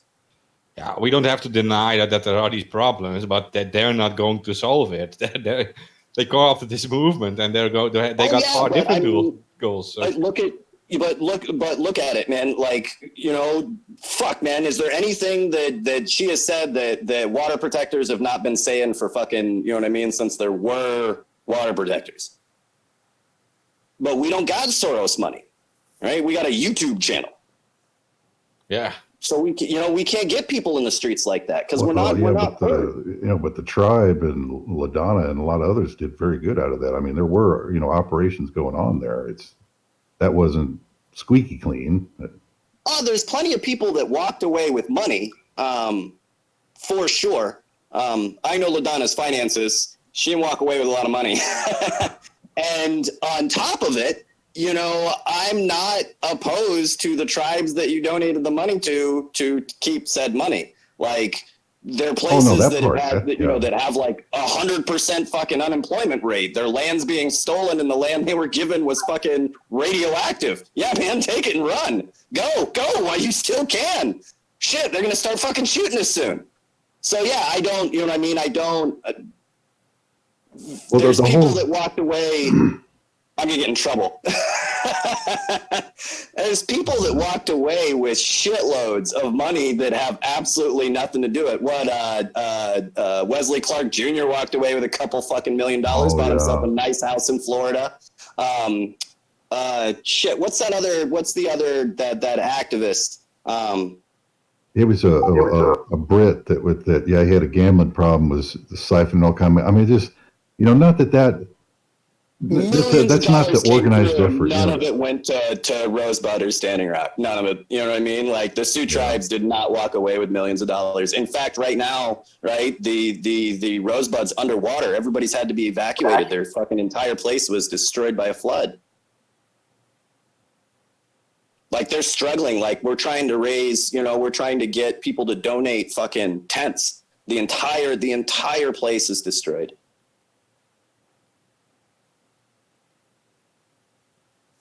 Yeah, see, that's sad. It doesn't go to the people who actually need it. And again, with this whole climate thing, you see it again. This probably she has great intentions. That's how she started. And Well, like you're saying, I think she's like I said, I think she's genuine in the things that she's saying. I think she has passion about the planet and everything. But once Hillary Clinton's quoting you, right, it's over. yeah, and she's surrounded by the worst of the worst. Like you're talking about Coca. Her funders are like Coca-Cola, Open Society Foundation, all these. But like, I don't want to even talk about the Soros thing. But Coca-Cola is just as bad as Nestle. They are like stealing water from the poorest people in the world. Yeah, the That's worst, really bad. the worst of the worst. Isn't Coca-Cola? I thought Coca-Cola wasn't owned by Nestle. No. No, I was saying No, like they're just like just Nestle. as bad. No.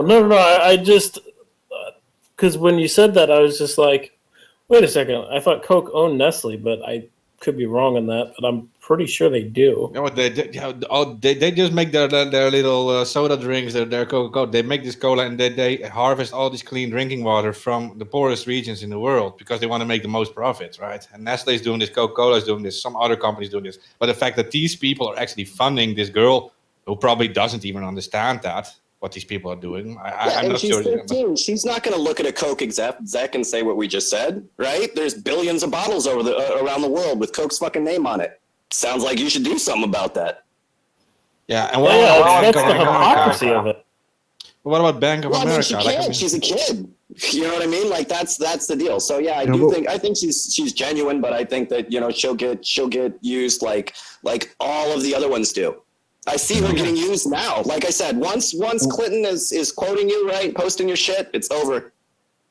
Well, but it's the whole angle of why, and you see this more on the left, the Democrats, is why am I supposed to listen to little kids and these youth movements, and they can get out of school to go to these things and all, and she can skip school. Why is all that okay? Why am I supposed to listen to kids who don't know anything yet? In a lot of these cases, it's just you know what I mean? They're repeating things that have been said for the last 50 years. But the media is pushing that this is what I'm supposed to listen to. Why would I listen to that? It's just, why is it being force fed like that? It's that part of it is strange.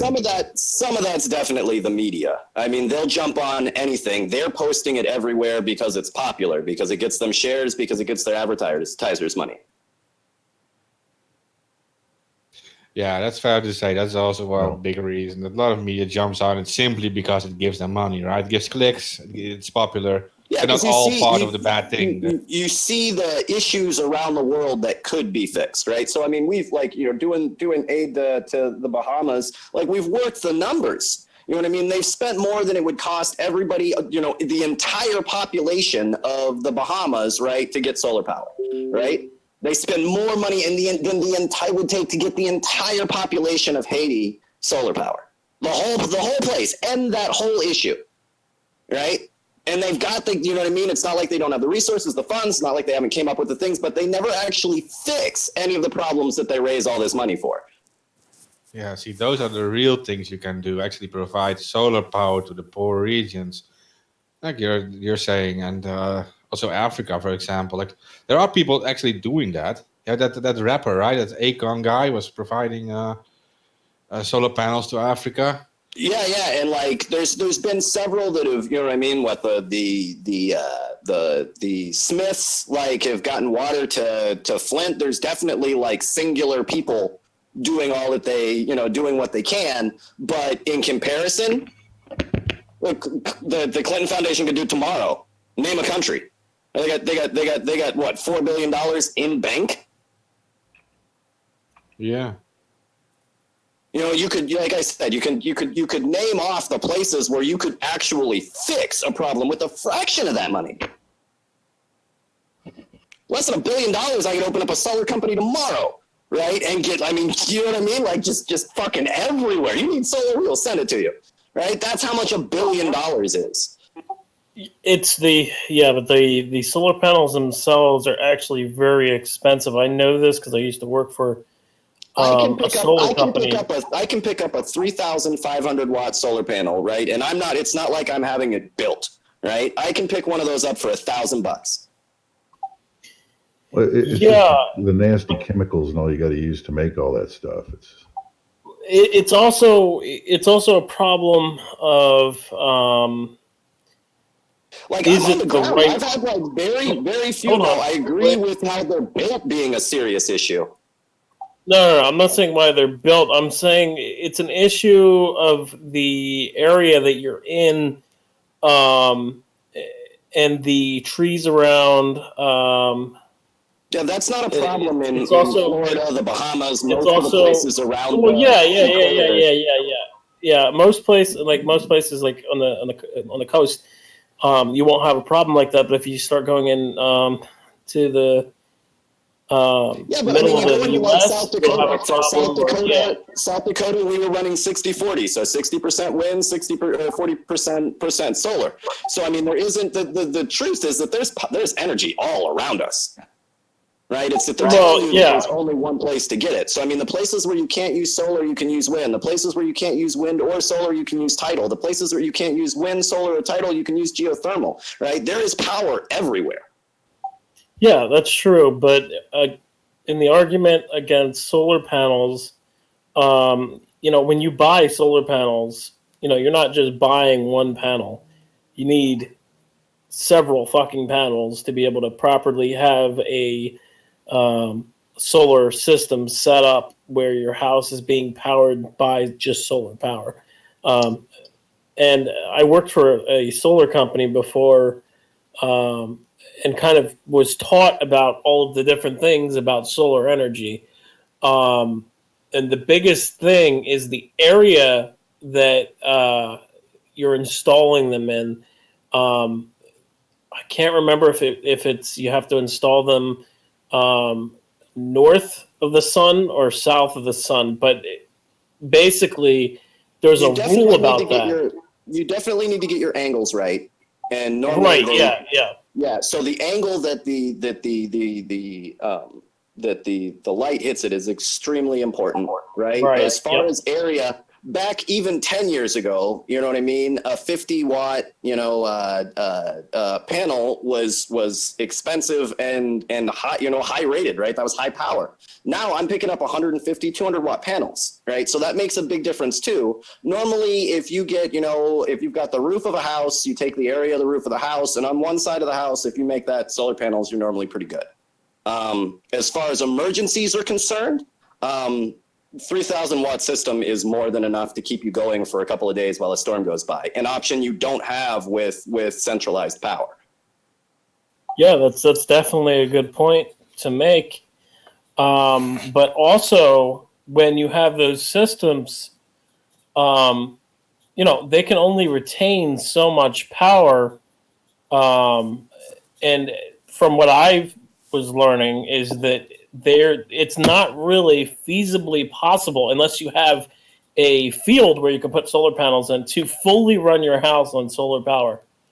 Yeah, I mean, there's certain items that, if you got like giant deep freezes, and you're running hundreds of thousands of watts through somewhere, that's or an office building. But for your normal house, you're not dealing with huge amounts of power, your lights and your TV, your air conditioner.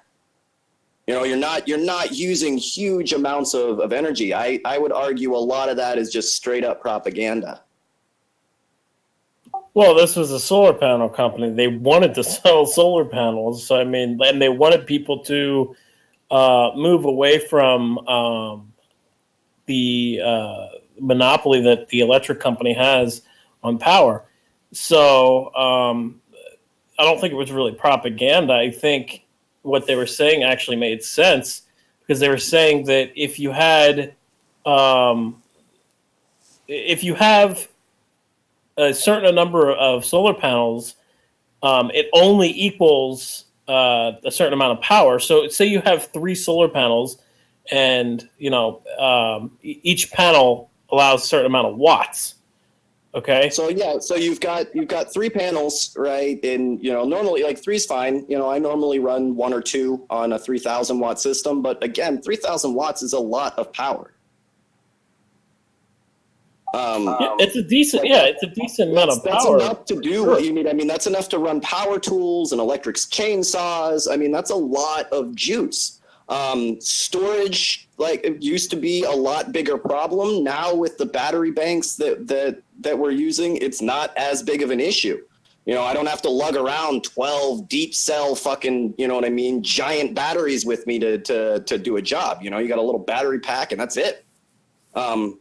It's definitely going in a different direction, but what we're doing right now, shit, I mean, it is the difference between zero power and having normal fucking access to energy. When you look at somewhere like Haiti, there's no gas on the island. There's no gas coming to the island, right? There is no other option.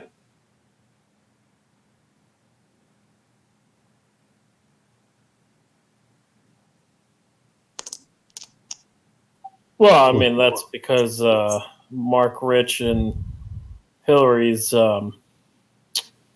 brother, I can't fucking remember his name, Tony Rodham. The reason there's no gas on the island is because our sanctions against Venezuela, which Venezuela was producing island for oil for Haiti, for Cuba, for a whole bunch of other countries as well. So when our sanctions went into place in Venezuela, right, gas production stopped to all those other island countries as well. So as far as I know, they also took over out of gas and I mean, this has been 2 weeks now. We're into the 2nd week of having no fuel on the island, and there's no coming.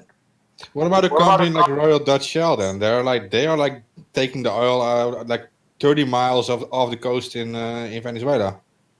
Are they unable to? Yeah, they can't distribute it in all of the countries that deal with us, right? They can't buy it. It's not getting imported. There's no, like I said, there's no gas coming. Okay. Well, from what I was eventually the panels will they're going to get smaller and smaller and smaller, and the battery banks are going to get more and more powerful. That's just the way that it works.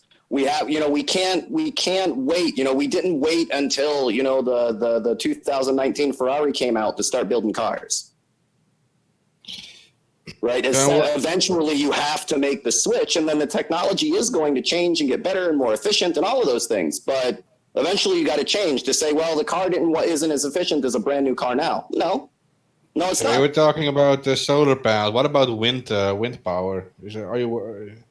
It's got to be the right place. So like I said, in spots where we were, like when we were in North Dakota, the wind is always blowing there. So, I mean, that's the way to get power there. Those we can build a lot bigger systems on the input. So like wind systems, you can get a 300 watt, 400 watt wind generator for nothing, $150. Yeah, exactly. They also have these options to do like vertical wind power. They work at less wind. Yeah, there's a couple of new like funky looking designs that come out that use like that S shape. There's probably going to be better and better, more, like I said, more efficient designs for wind turbines coming out too. They're getting closer and closer to where the turbines are facing, I mean, like very little friction on the inside. And those are getting better and better too. But yeah, I mean, again, eventually we just got to move on, and the technology will move on too. Yeah. None of us have our refrigerators from the 40s. Ice boxes. Yeah, like we just, but that, that's 1,000 times better than your root cellar. Than storing all your meat in packed salt. You know what I mean? Like, hey, people pay a lot of money for this. To move on. It does actually work, storing meat in salt. It is actually a way to reduce your power usage. But Yeah, I know. Yeah. Like fish is another one. There's a lot of fishes, and the fish, and there's places up north that they've got. We don't even like where I'm at in the Midwest. Like home canning and pickling food is still really popular. So I mean, people have these like home canning parties and all of that stuff. And that's another great way to store food without using a whole bunch of power. Yeah. Yeah, I mean, if you're in this situation, you have to make these emergency decisions, right? Like, where are your priorities? Yeah. Well, and I mean, we were sold a world that was never going to exist, right? So we were sold this like throwaway world, this idea. It was a good idea, it was a cool idea. It did not work, right? Had like downsides that we didn't expect. And because of that, we probably are going to have to look at some of the, there was nothing wrong with some of the old ways that we were doing it. In some cases, they were, like I said, when it comes to things like, home canning fresh fruits and vegetables, right? So the fruits and vegetables you grew over the summer, wholesome fucking non-GMO real food, you still have access to all winter, where before they had that, you had to go to Walmart and get it, right? In one throwaway fucking version. Right. And that's probably not the best way to do it. Right. I don't have to run a 1,000-watt refrigerator to hold on to my fruits and vegetables. And even then, if it's in the refrigerator, only lasts a week. Your home canned food lasts months and months and months. Yeah, there is some research that actually says that if you are fast enough with home canning it, then it's actually healthier even than like the fresh vegetables in the supermarkets, because you're faster. You take it off the land and you immediately can it. You actually retain more vitamins and stuff than when you buy fresh in the supermarket that's there for like days or sometimes a week. Yeah, I believe it. And then while it's sitting there, to keep it looking fresh, they spray it with all sorts of extra nastiness. Yeah, exactly. And so it looks nicer and stuff and all of these things. Yeah.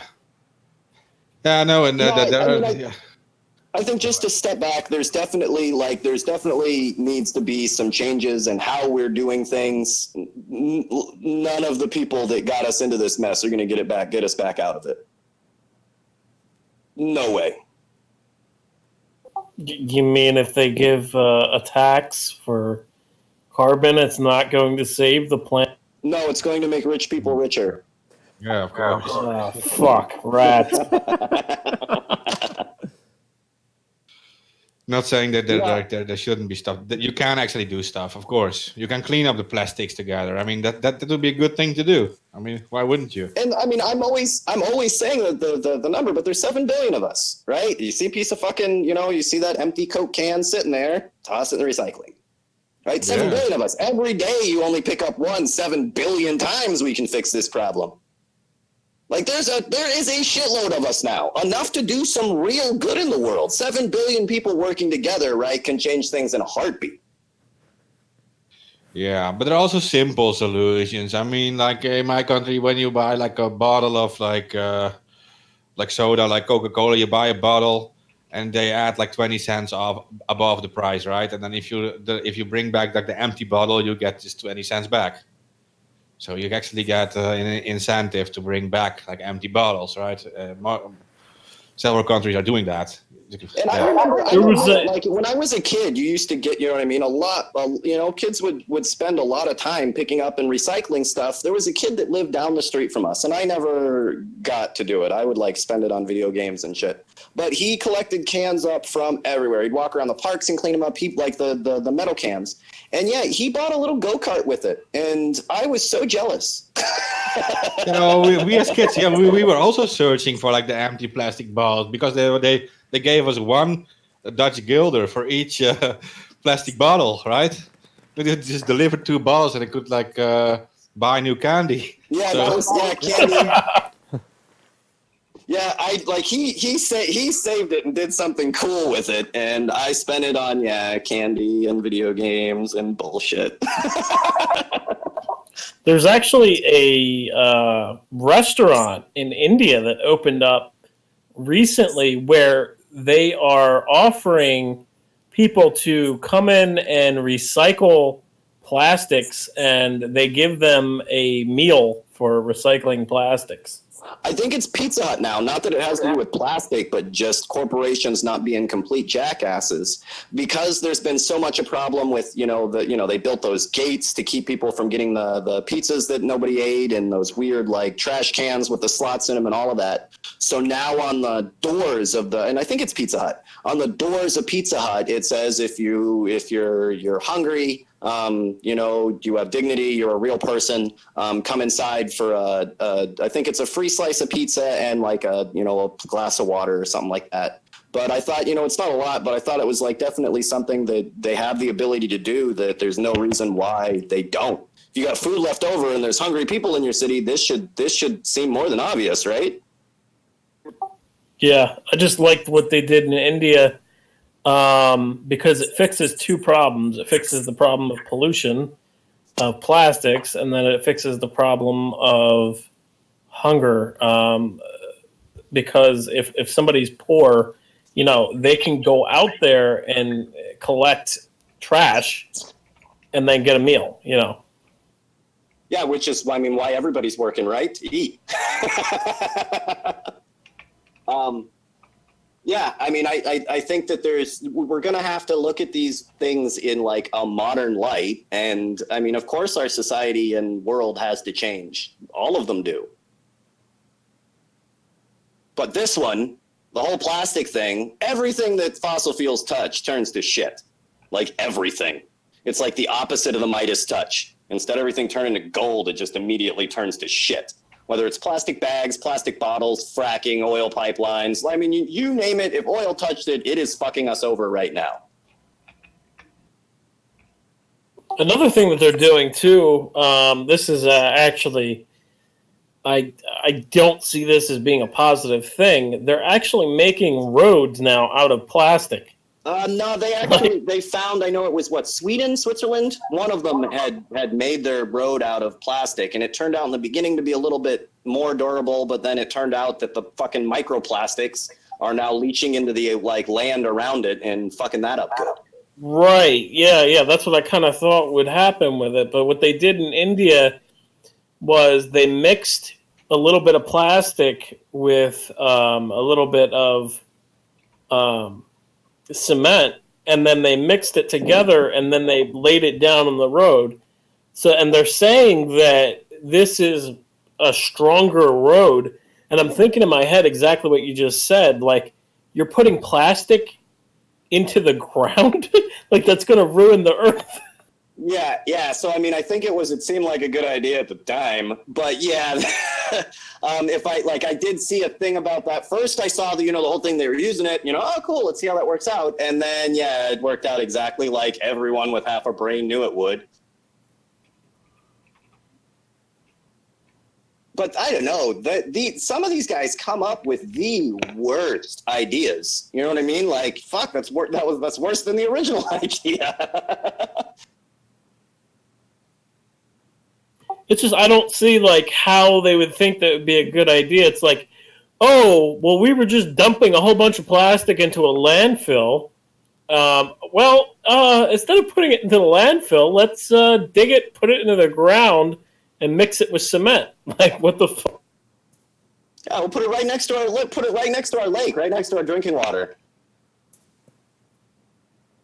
Yeah, I personally, I guess on a spiritual level, I really do believe that in the infinite wisdom of Mother Earth, she put oil, all those dead animals, all of that fucking, pain and death exactly where it belonged, locked up in the middle of the earth. Can I argue that as being a human / animal on the earth, that I am actually part of nature and natural? Did you? Oh yeah, but the deal is, right? Uranium's natural. Don't mean it's good for you, right? It's locked up in the middle of the earth where it's supposed to be. Yeah, But yeah, I agree. There's plenty of things that are natural that ain't good for you. and you can only argue that you are natural if you go outside completely naked in the. Hey, what I do on my free time is my business.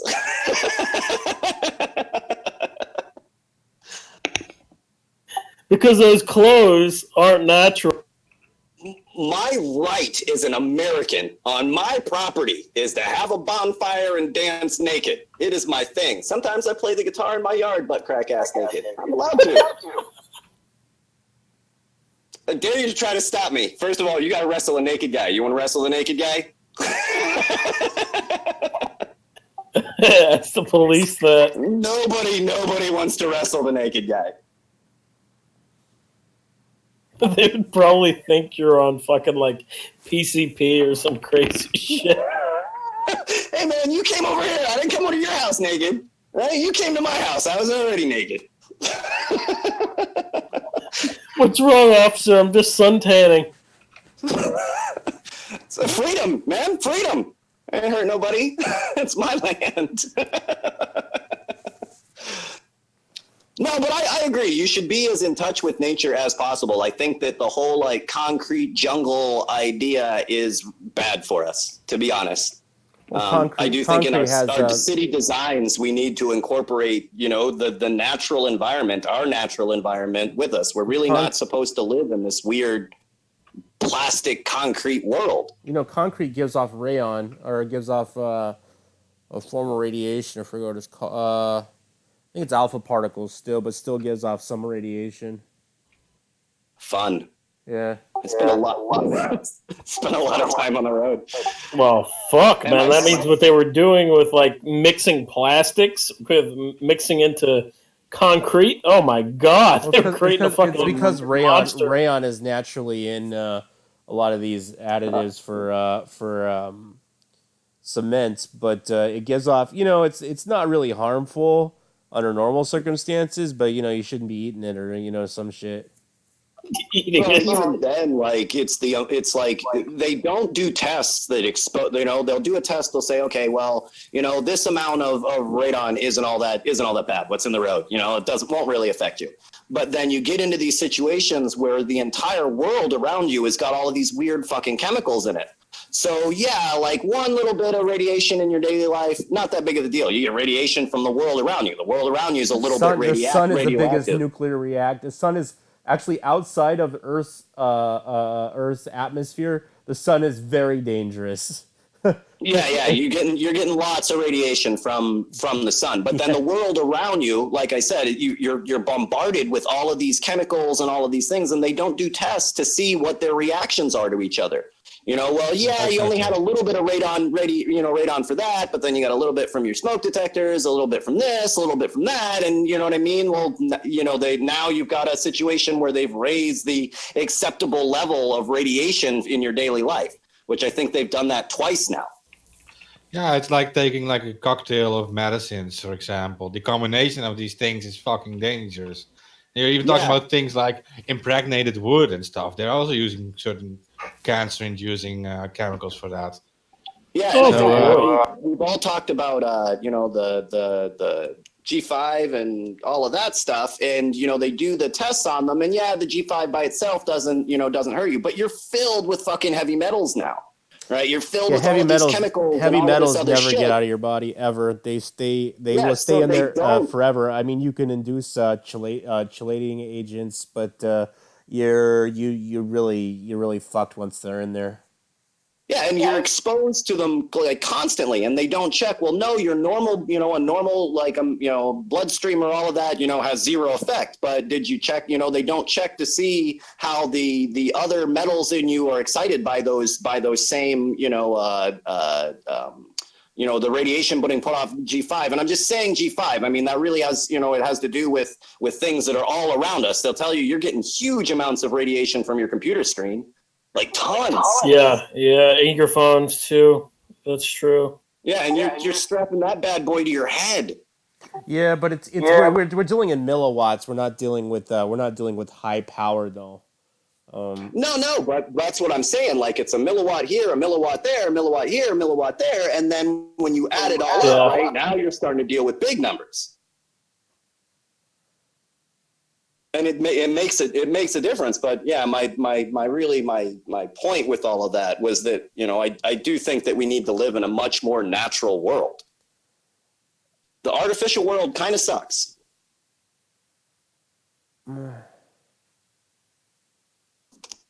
All right, what else do we go? I know we have a weekly thing on fucking Facebook. Facebook fucks up every week. What do we got? The Department of Justice is opening an antitrust case against them. They had a case on their privacy laws thrown out, and I didn't bother reading it. Why? I'm pretty sure they paid off somebody to drop the fucking case or to look the other way. But the DOJ is opening up an antitrust case. I'm not sure about the details at this moment. I think it's because Facebook has been continually buying platforms for the last 5 years, so 7 years now, and that might be what's going on. Or another note. I heard about Facebook was the Epoch Times wanted to do a big ad buy for Trump, and they turned it down. Yeah, they won't. They've openly admitted several times that they do favor the Democratic Party, and so yeah, it is a bias. It is a biased platform. Oh, Facebook? Yes. Oh, 100%. Yeah. I don't think there is. I don't think there are. I mean, Zuckerberg's friends with Hillary Clinton. I can look, but I don't think there are any more like right-wing activists, or you know what I mean. They can't keep. You live can't stay. You streamers or cannot any of stay on the that still on. platform if you're right anymore. They will kick you off. No. They will find a reason to kick you off. They just kicked Latinos for Trump off of Twitter, and I'm pretty sure Facebook too. There was a big push, and you're like, whoa, man. I mean, when you can openly do that, when I mean, you know, the Republicans still got a lot of power, and you got the president on your side, and you're doing that to the president. It just blows me away how they get away with this shit. You know, that's what I mean. I mean, it's like we are so cucked and corrupt as a society that shit like this goes on. It's so pathetic. Yeah, I don't understand when we changed, right? Like, was it an American thing? I can disagree with what you say, but I'll fight and die for your right to say it. When did that not become our thing? When we let corporations become a part of our government, and we introduced lobbyists, and we let the bankers come in, and you can trace it all the way back to 1910ish, where our government basically gave up and said gave the bankers the keys to the kingdom. Well, if you remember, under FDR, the whole business plot coup-op against FDR, it didn't go through, but that was kind of, in my opinion at least, that was one of the key points in history where we kind of shifted from government into corporations running government. Yeah, I think the real problems are going to start when there's actually a person in power they do favor. Then you're going to see a lot of shit because you can't resist anymore. They can do whatever they want and they control the social media. Yep. And I'll just say that Zuckerberg, be careful being friends with Hillary. All of her friends have died. Yeah, man. Most of them. Yeah. Well, no. You gotta. I'd be careful, man. You got a good chance of getting fucked. Well, look. I mean, you'll get suicided. You know, that's their thing. That's their MO. I'm getting some really weird audio loops. I don't know where it's coming from. It's not me. I was muted. Yeah. Test. It's not happening anymore. That's really weird. It's the feds. They're after Terrence. No, it's not just me. It's not just me. It's definitely a group, and even if they're coming for me, they're coming for y'all's next. No, man, I see it, man. They really have a hard on for water protectors. I don't know what it is. It's not like there's you guys, there's a lot of you out there or anything, but they really have a hard on for you guys. Yeah, I don't understand it either, because we're not even like the first. We're not like the first group of activists. We're not like I don't know what it is they have against us so bad. I think some of it is because they kind of got their asses kicked. Like they thought they won, but then it turned out they just lost like hundreds of billions of dollars. So we're definitely a thorn in their side. I think what you guys know, you're the tick on their ball sack. That's what you are, and they don't like it. Even if you get, that's a good point, because even if you get rid of me, it's still going to itch like a motherfucker. I will have my revenge. Little bastard, you won't go away, you know. No, I keep on every time. And yeah, I don't know what it is, but fuck, man, they hate us for some reason. And I mean, I would argue they don't. Anons would be a close second. I mean, really, they've not. You know what I mean? They have went over. Like I said, that's the only other group that I can name where they have went after people like that hard for nothing. When you look at the amount of Anons that are in prison, that, you know what I mean? It's crazy. That's true. Yeah, it's well, whistleblowers, they throw them in the same group. It's like, you know, you're just all into this electronic, you know, gulag now. So if you did anything electronic, I mean, they just really throw the book at you. Well, and like, this is just that, since you mentioned whistleblowers, it is like mind blowing to me that the entire corporate media, right, can spend days now talking about whistleblowers and not mention Julian Assange once, not mention Reality Winner once. Or Chelsea Manning being imprisoned, like, yeah, these are being imprisoned and charged so a ridiculous amount of money just for not testifying. Yeah, that's crazy. After like Deep Throat, right? Like, these are the most famous, you know, I mean, famous, renowned. I don't know exactly the word that I'm infamous. You know what I mean? These are the most well-known whistleblowers on the planet. You know what I mean? And for almost a decade now, we've been at war with Iraq and Afghanistan for, you know what I mean, 18 years now, and yet. Not a single note, you know, whistleblower protections. They mention that every 5 minutes, and don't mention any of the whistleblowers that are in prison right now. It's weird to me. Like, that sounds like it's kind of on purpose. Because, you know, if you say the word whistleblower, the first thing that comes to mind is Julian Assange. Like, the first thing, right away. Well, Assange isn't a whistleblower. I mean, he's a journalist and publisher. He's not a whistleblower, but I mean, when I hear the word whistleblower, the first name that comes to mind for me would be Chelsea Manning, because and Edward Snowden. I would see that some of the things that he exposed on the war definitely would. I mean, that's a definite gray area. You know what I mean? Like, he was a journalist, but you know what I mean. What he was involved in was whistleblowing. You know what I mean? Exposing government corruption. But no, definitely a journalist. But I think all good journalists should be whistleblowers, right?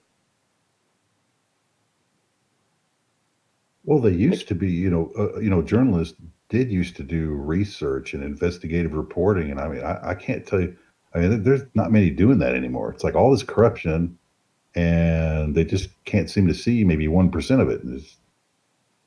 And even then, they only see it when it's advantageous, when it's popular, right? When it's trending on Twitter. That's right. That's the problem. Is the problem with journalism now is that it's became party affiliated journalism, and that's not journalism at all. You know, that's called being a prostitute for whatever party you choose. You know, journalism used to be unbiased, and it used to be show the facts and let somebody fucking decide for themselves, right?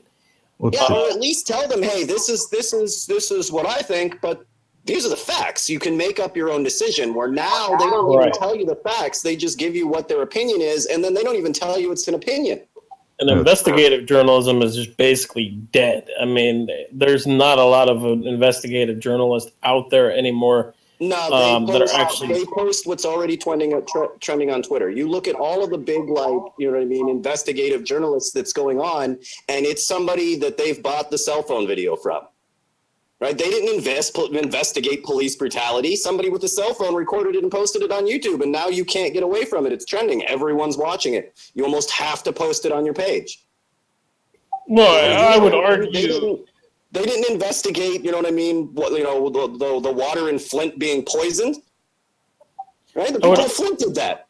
Yeah, that's true. But I mean, they didn't investigate what the government there, all of that information got leaked when they were at the bar, right? They didn't do that. A fucking water protector fucking went in, got him a little bit drunk, and flirted with him for a minute, and he spilled his fucking guts.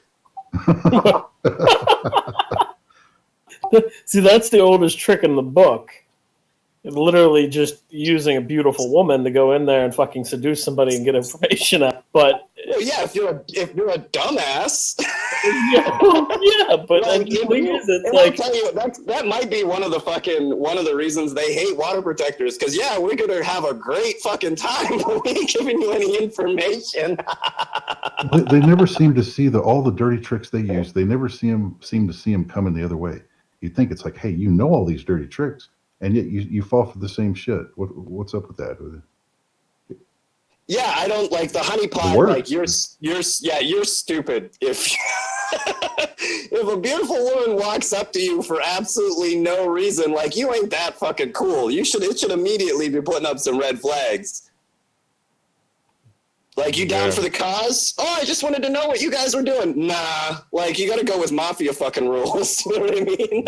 Mainstream journalism is that. Like, for example, journalists are supposed to like fight over these scoops, right? Especially if it's like about people in power. You're supposed to like fight for this, to be the first one to release this stuff about people in power. But like, because mainstream is now no longer doing that, then journalism is having like a very hard time, because the mainstream media, those were actually the organizations who have like the money and the stuff to actually compete with the people in power. Now you're dealing with the world. Well, here's the big problem. The big problem is that Wall Street owns most of the mainstream media, besides certain online publications. But any TV media that's considered mainstream media, that mainstream media is owned by Wall Street firms like Bain Capital, Goldman Sachs, and whoever. And so are the politicians. Those are also owned by corporations, right? Yeah, and then also corporations are owning news organizations through stocks, and then what they do is they manipulate what's the programming that's on there because of the stockholders in the news organizations. And also, the other big problem with investigative journalism is that nowadays, we have editorial boards on these news organizations.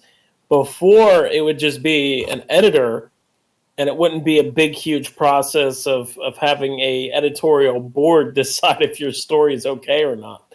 So we really went backwards in journalism by putting. But you see what I mean, right? I mean, like, if a journalist has like a big scoop and it works for like CNN or whatever, they would have like the money and the lawyer team to actually protect that guy. But they don't. They do it anymore. Well, it depends on what the topic is. Yeah, if the topic is. We saw with the journalists recently, we saw with the whistleblowers recently, they don't protect their sources, like, at all. If the government asks who gave it to you, they give you your name, address, and all of that shit, and then none of their people get in any trouble for it. Yeah, but even if they would fuck up like a journalist, then still they would like protect them. They would like fire him later or whatever, but they would still protect him against these people. But they don't do it. Well, now they'll throw you to the wolves. Oh, yeah. Well, that's the thing. But the other thing is that most journalists have no idea how to actually use years ago, it would be reading books and looking in newspaper articles. Everybody knew how to fucking do that, right? But now it's using the internet. It's searching on Google or whatever search engine you want to use, and digging up information from years ago or whatever, and just actually putting together a report. Most journalists nowadays have no idea how to properly use a search index to find the information that they want to find, number one. Number two, most journalists have no idea how the fuck to protect their sources. They don't know how to properly use encryption. They don't know how to properly use Tor. They don't know how to properly talk to a source and protect the source. Or my favorite is what I've witnessed over the years a lot from mainstream, is that journalists will burn sources just for a good story. And as a independent journalist, I don't. My number one thing is protecting my sources. My number two thing is that to make sure my sources are safe, I won't burn a source just for a good story. And even then, like I don't even play that game. I have absolutely no idea where the fucking information came from. No idea. Like somebody dropped a USB off in front of my house, and that's all I know. I'm sorry, man. Yeah, but you know what, like the Intercept did to like Reality Winner. I mean, they published like the documents submitted to them, but they knew that these documents were containing these little dots, like these unique dots, right? And they posted them anyway. Yeah, and so it it told them everything. It told them like whose ID printed it, where it was printed from, the office, and there was only like 2 people that had access to that printer.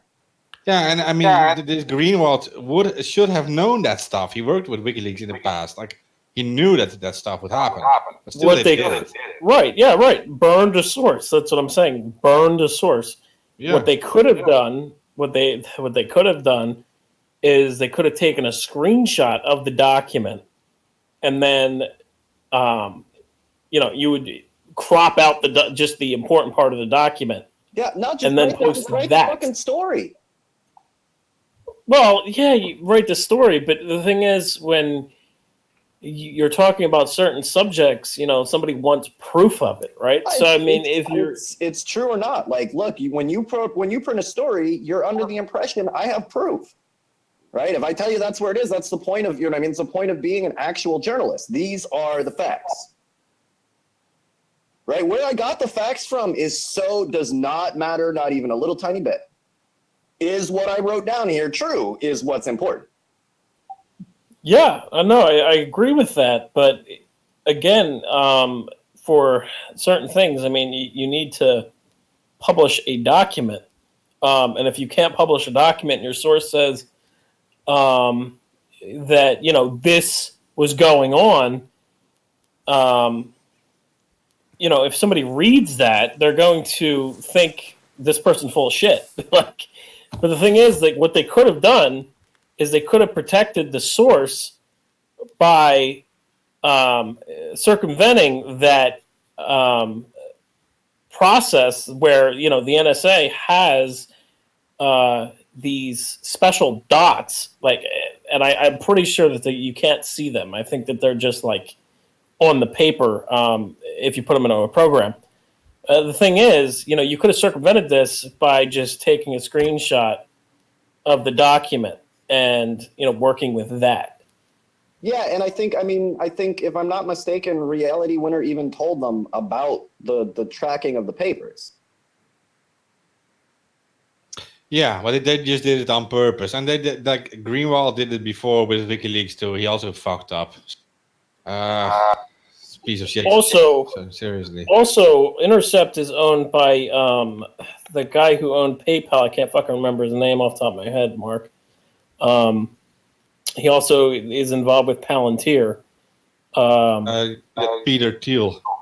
No. That's not. No, that's not Peter Thiel. It's the other guy.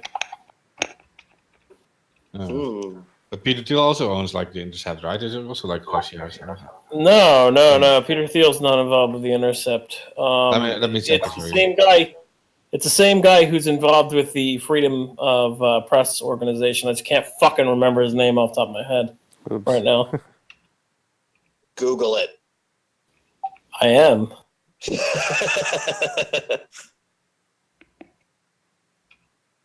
Oh, look, guys! It finally told me we were live. What platform? It was closed, by the way. Like I was saying, Twitter just told me that ABB is live. Oh, Midyard. Peter Thiel was involved with the PayPal mafia at the start, right? You remember that? Yeah. But the Intercept is actually founded by the eBay founder Pierre Omidyar. Yeah, that guy. Yes. PayPal. Yeah, that's part of the PayPal mafia. That's a friend of Peter Thiel. Yes, that's true. He is a friend of Peter Thiel. I just wanted to put that. put out there that the Freedom of Press organization is owned by, at least in part, by Pierre Omidyar, and then The Intercept is also owned by Pierre Omidyar. And the fact that somebody who's so close to intelligence is involved with journalism and involved with also the freedom, the quote unquote freedom of the press, I think it's a very disturbing fact. Yeah, it's sad. It's sad. Well, because we don't get the one thing that we want, and that's an independent media. Well, it was initially founded to release the documents of Snowden and stuff. I mean, that's at least what it says in their story. So that's what makes it so sad.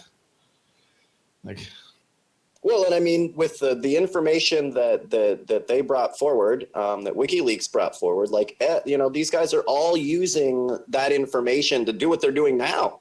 For all these investigations, for the things that we know, it's not like any large news agency, right, did any work to get that information to us, right? It was other people. It was independent journalists that did that, and whistleblowers that did that. It's fucked up, because that's supposed to be their job. That's supposed to be where they are. There wouldn't be independent journalists if our actual news organizations worked for the people. Oh, definitely.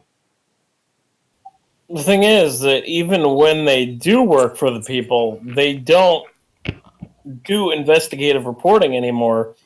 They do kind of low-level reporting. Like when you're writing a story, right, and you have more information on the story, you should include it. But for some reason now, most stories by the mainstream press are just the topic that they're talking about in the headline, right? It doesn't expand.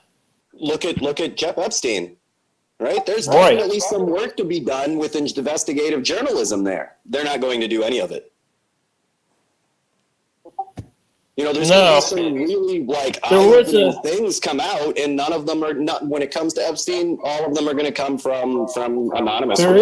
There is actual news on Epstein that just came out the other day. There was a raid that took place in France by the France police. They raided Epstein's residence in France, and they also raided the model company MC2, which was owned by Jean-Luc Brunel and Epstein. And they still can't find Jean-Luc Brunel. That guy, honestly, if he had high-level clients for his operation he was running, he's probably dead in a body bag somewhere right now, because those types of people, they'll kill to keep a secret. And that's the thing I think happened with Epstein, is that the people he was involved with killed him to keep the secret, because he was ready. According to reports, he was dead within 24 hours of the prince. Hold on, 1 second. Let me just say this one thing. Epstein, according to reports, was ready to start talking. And it's very interesting that he was ready to start talking and then commit suicide. Yeah, well, like I said, that the English royalty, I forget which prince he is or where he sits in it. Andrew? Andrew. He was outed, and then 24 hours later, Epstein was dead. And now, they've pushed a story that he really wasn't all that close with Epstein anymore. You know what I mean? Like everybody else, they immediately get that amnesia. They weren't very close. They just went to parties and molested children together. Nothing crazy. No collusion there. Yeah. So, but yeah, right away they ran a story at how very, at how distant that they had became, even though there's like 3 different girls that have said that he raped them. Yeah, and then you have the worst angle is that Epstein was gifted 12-year-old girls for his birthday. Oh my God! Yeah, and then Three immediately as a 12-year-old. journalist, you're not like, who gifted him girls for his birthday? Why are they not in prison? Well, it was Jean-Luc Brunel. That was said. Jean-Luc Brunel is the one who gifted him 3 12-year-old girls for his birthday. Disgusting. The thing is, though, is that the fact that is a part of this case now, right? That should make everybody start having those gears in their head going. There was also a picture in Epstein's ranch. Apparently, there is a picture in Epstein's ranch of a younger girl that we're talking like younger than 12. We're talking like 7 years old, 6 years old, whatever. And it's a nude picture on his wall there. So the thing that everybody should start seeing is that this was a full-on pedophile ring. It wasn't just a one-off of Epstein going after underage 15, 16-year-old girls, as the media wants everybody to think. It was way younger. It was 12, 11, 10, probably down all the way to like younger kids. Like, that's how sick this gets. An unthinkable number. And it's, I mean, just an unthinkable number. That's the thing, though. Because his money has a lot to do with that. So you notice they've, immediately they're like, oh, his financial records can't be released. I mean, that was like day one. Because then you start asking, wait, why were you being paid all of these? Why are these people paying you? Yeah. These are rich motherfuckers. They ain't giving you money for no reason. Trust me. But the whole British thing, I think, it has to do with that other scandals surrounding Jimmy Savile and Prince Charles. I mean, there's much more going on there in the British royalty scene than we know about. But I think it having connections with the British royalty, I think that was what sealed his fate. Maybe. Yeah. It was so. I mean, I think it was less than 24 hours where he said, you know what I mean, where that story started getting bigger and bigger, and people weren't denying it, and like the three women that have accused him before started coming forward, and then 24 hours later he was dead. And that whole story, like I said, they started running that story about Prince Edward right away. Yeah, and it's just like bad timing too to go after the UK royalty right now because of the whole Brexit thing. All eyes are on the UK right now, so these royalty really don't want that stuff. Yeah, and for some reason, like, we've built laws and have to respect them for. I've never been able to understand it. So I mean, all of these people are, and I'm quoting here, above the law because they wrote down on a piece of paper that they're above the law. Fuck that. Well, it seems to work in Britain. I'm not sure why that is. I mean, I thought we were a pretty good model for what they could have done at any time in the last 200-something years, and yet they're still bowing to that shit. Yeah, how is royal pedophilia national security? How do you tie those two together? Well, because I mean, they won't arrest them either way. Like, these guys are immune because of their. Like I said, I don't understand the concept of because I wrote down that I'm above the law on a piece of paper, why that makes me above the law. Well, because the army is called Her Majesty's Royal Air Force, Her Majesty's Royal Marine and stuff, Royal Navy. So, but not the and army. It's also Her Majesty's Royal MI6. Yeah, but you're not really a part of any of those things. They'd exist without you. Like, that's my thing. You're not special. You weren't put there by God. You weren't, like, there's no reason whatsoever for you to be there, for you to have any power, any wealth, anything. The fact that you're subgenerational, yeah, the fact that one of your ancestors wrote down on a piece of paper that you can murder, steal, and rape anybody that you feel like, I don't give a shit about that. It's a piece of fucking paper. I mean, there's a beauty in it. I mean, if you think about it right, it's like it's a clue to how pathetic the population is, because if a group of people can tell you that and you believe it and go along with it, what does that really say about you? Yeah, that's very true, because I'm not buying that at all. Is this paper magic? Does it have some spell on it? Is it from the fucking future? No, you're raping and murdering people. You're not above the fucking law. You ain't magic. No, actually, it is enchanted. Let me see it. It's enchanted with the blood of young The kids. small children, yeah. The blood of the innocent. Yeah. Yeah, I don't believe in your magic. So yeah, let me give it a look here, and let me see if it's real or not. Because it looks like you just boned your cousin for like 1,000 years, murdered everybody that you possibly could, stole a bunch of gold during the war, and now think you're fucking special. This is so going to get us censored again, seriously. Go ahead, report us again, guys.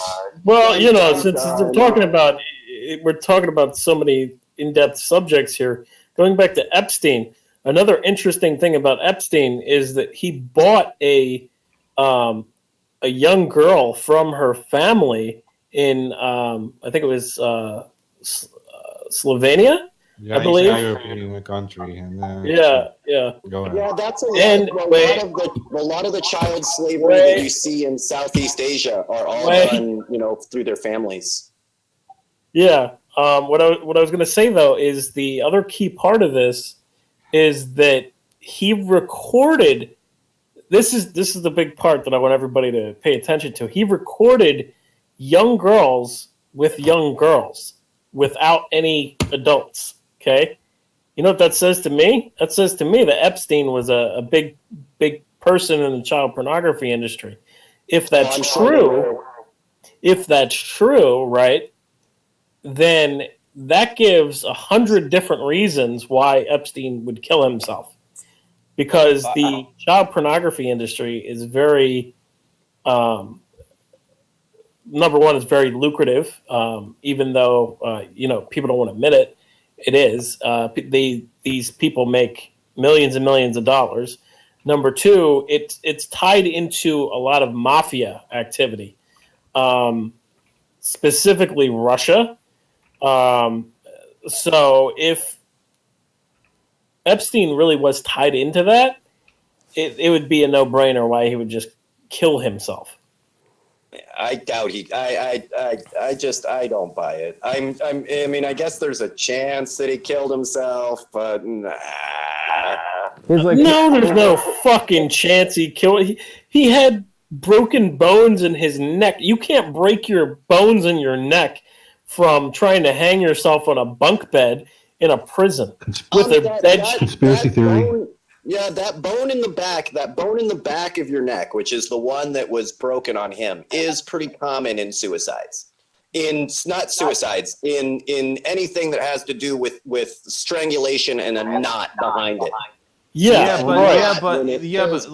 honestly, like I've been in quite a few jails in my time, and honestly, like if you've ever been in a single or double, it's pretty damn hard to kill yourself, especially with the shit that you got. I mean, you have to have your bunkie. You have to have your bunkie help you out with that shit because there's not enough height clearance or anything. Because like the lights are either they're in the corner, so you can't hang anything from them.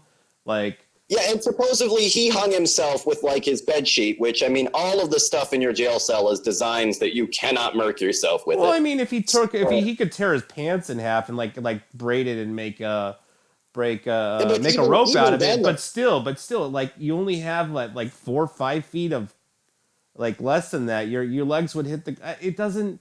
The physics just isn't there. It's not high enough.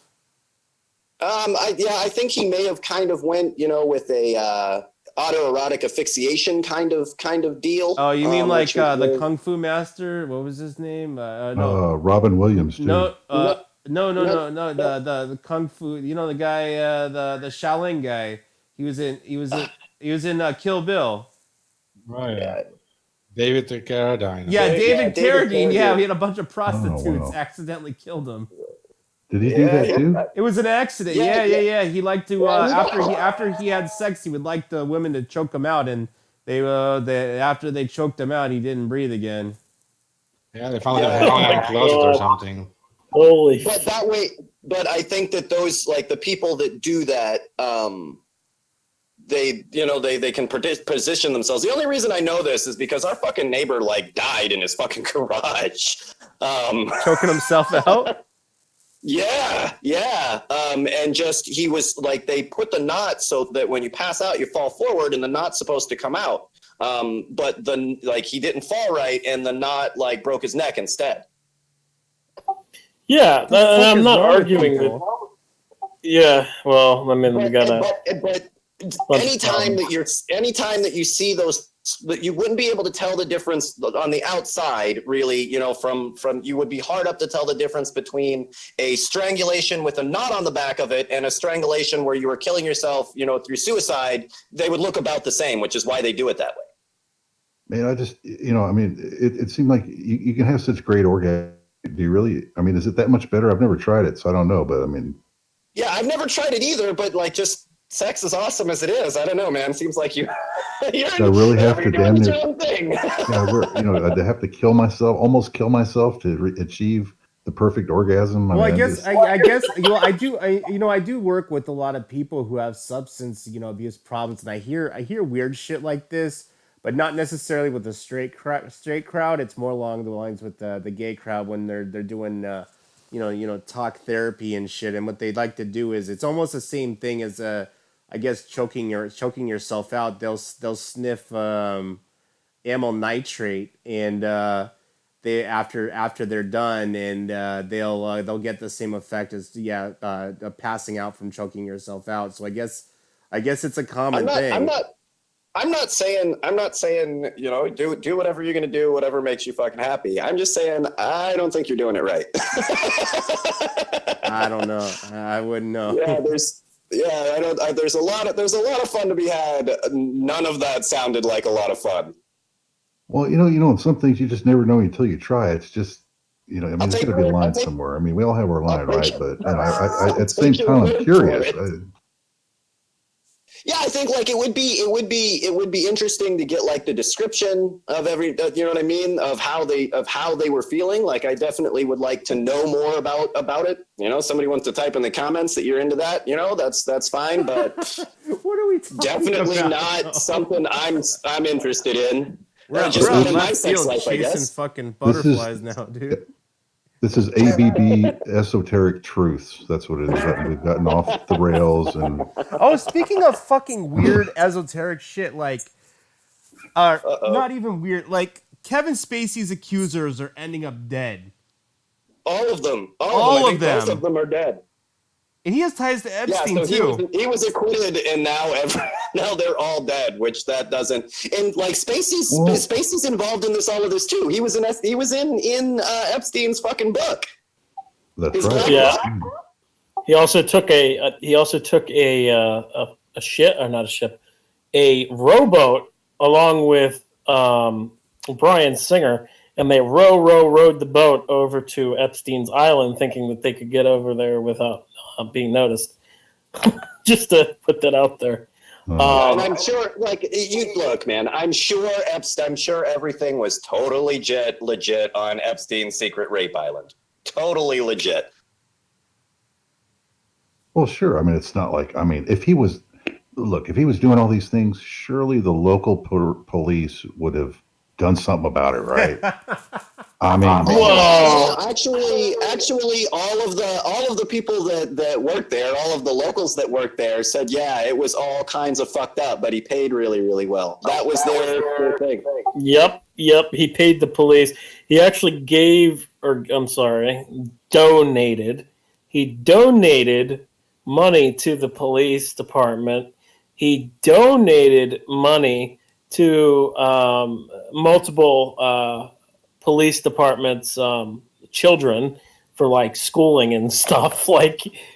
He literally took his money and would just throw it around to get out of trouble. And that's I mean, there would be I don't know. I would totally take your money and still arrest the fuck out of you. I mean, I might even extort you a little bit. Why not? Fuck you, man. That's what cops used to do, and you were okay with that because the bad guy was going to jail. Now it's just they take the money and okay, that's fine.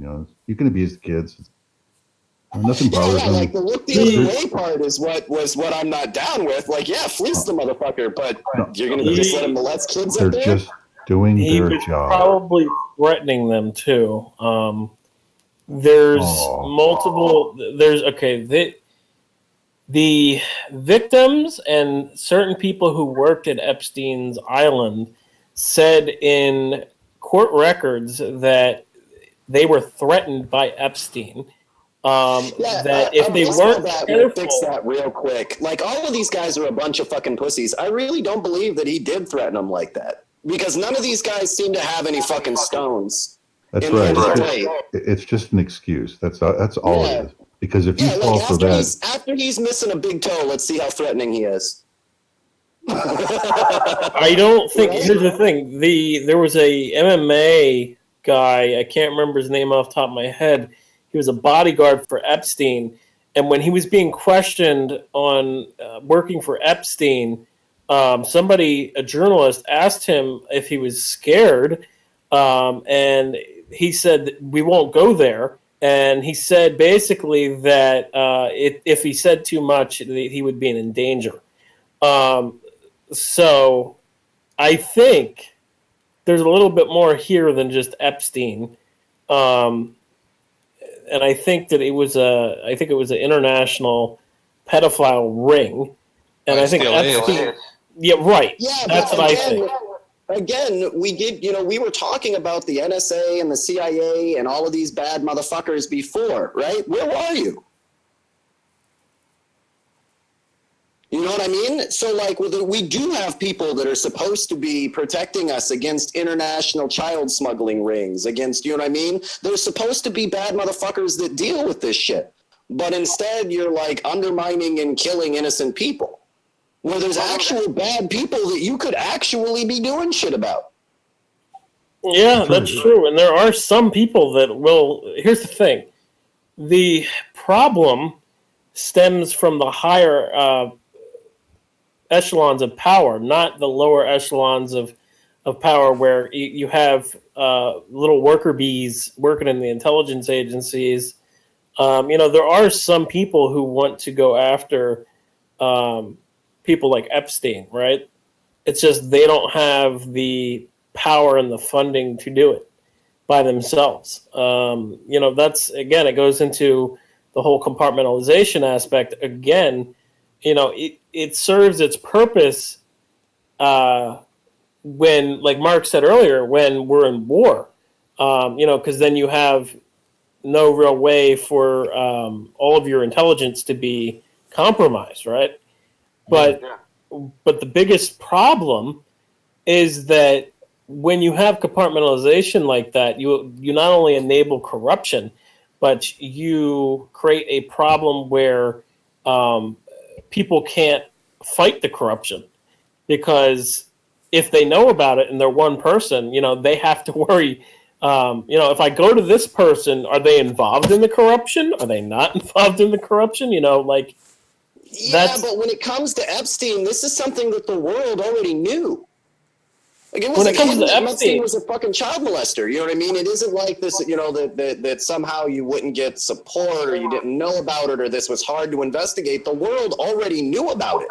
When it comes to Epstein, I couldn't do anything about the Panama Papers. You don't know where you don't know that the rich and powerful hide their money all over the world. Everyone except you knows that. Yeah, but when it comes to Epstein, the thing is that this was going on through the 90s. This, like, everybody who thinks this just started in the 2000s, no. This is going on in the 90s. And what else took place in the 80s and the 90s? That was the Franklin cover-up and the call boy scandal and all that stuff that was going on at the time period. That ring moved from Omaha, Nebraska, and Virginia, DC,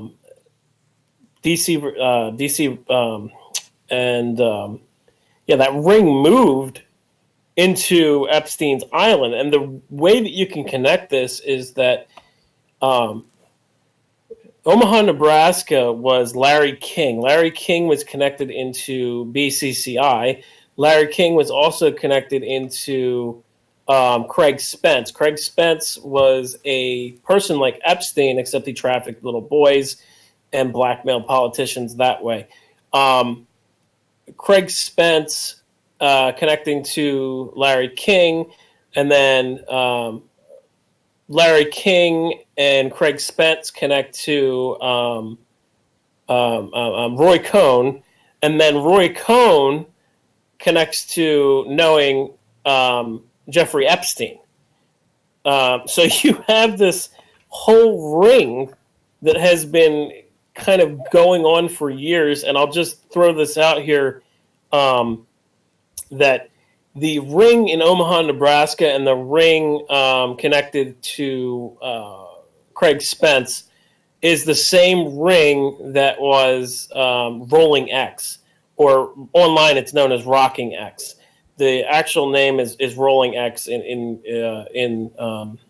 investigative circles, according to a former NYPD detective that was Ted L. Gunderson's detective that he worked with.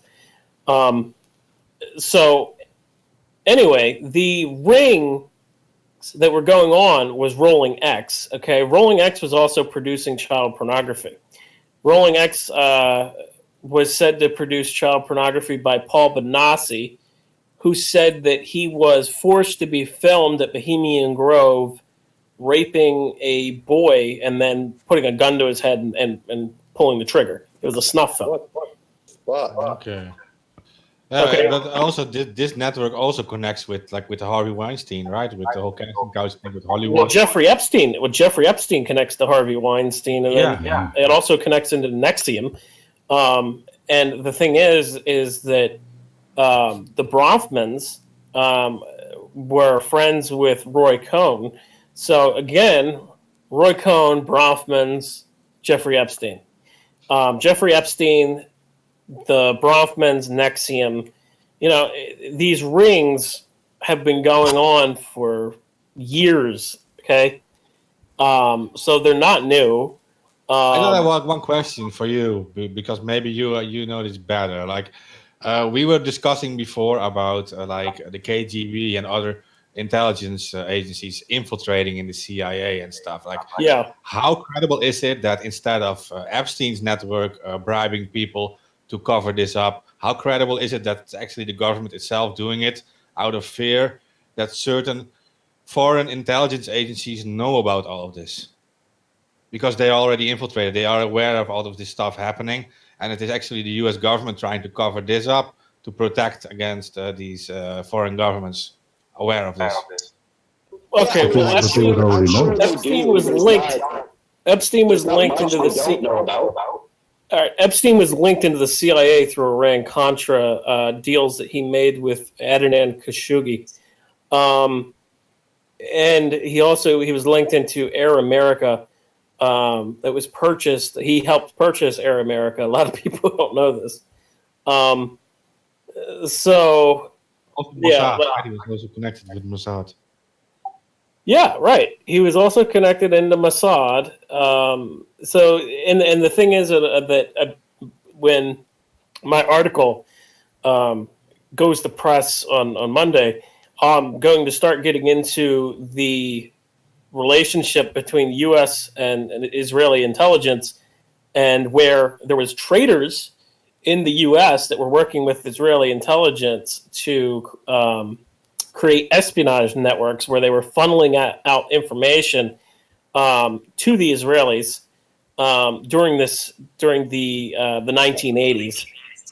And a lot of people know about Jonathan Pollard, who was a huge Israeli espionage spy. He got caught, and he was sentenced to prison, and then the Israelis got a deal with the U.S. to release Jonathan Pollard. So these types of espionage games, they always go on. And unfortunately, blackmail of politicians, including with underage children, is seen as fair game. And it's one of the worst things that intelligence does. So these rings that were all going on, from Craig Spence to Roy Cohn to Jeffrey Epstein, they were all blackmail rings that were backed by intelligence. And the thing that they have in common, the thing that Roy Cohn and Rosensteel's ring with Craig Spence and Jeffrey Epstein is that every single one of those rings all had fake mirrors that were recording people when they were having sex with the underage children. So, that's 3 different rings where they all had those fake mirrors. Yeah, so but this is very risky, of course. But I mean, like, why I was thinking about foreign intelligence on this too, that they are scared of foreign intelligence, is because when a British prince gets involved, when both Trump and Clinton are involved, then you're talking about a gold mine for the Chinese or for the Russians, if this would ever leak on that level, right? So the only thing you can do as your own intelligence apparatus, like even without Epstein's network involved, is to cut it down as fast as possible. Because if you have the British royal family being blackmailable by, like, let's say, like Russian intelligence or like Chinese intelligence or whatever, then your country is in deep shit. Seriously. But how Right. how are they blackmailed? Because they get caught doing this all the time, and they don't get in trouble. So how exactly do you blackmail these people? Because they don't seem to care. Nothing really touches them. So why would they care about that? Well, if a video leaked of it, it would cause outrage. It would ruin their life. The other thing is that what I'll get into is that there's other sorts of blackmail. It's not only just sex blackmail. They use drugs. If anybody has a drug addiction, they'll use that against them. They used to use the card that somebody was gay. They would use that against them because it was seen as, oh my God, oh, he's gay, like back then. It was more frowned upon. Nowadays, it really wouldn't bother, it wouldn't bother somebody if it came out they were gay. It wouldn't be like career ruining. Back then, it would. We have a situation here, though, where, the pictures are out, the videos are out, they have gotten caught. They still don't get blackmailed. The videos are not out. If the videos leaked of several politicians and influential people having sexual relations with children, I think they would be in a lot of fucking shit. Number one. Okay, but number two. Well, we do have. It would be illegal to view videos, but you got court documents. That's not legitimate. That's not good enough. It's.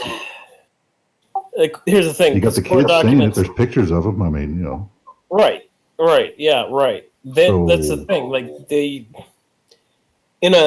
The court system is honestly fucked, because the way it's designed is that it took them fucking forever to even get Jeffrey Epstein.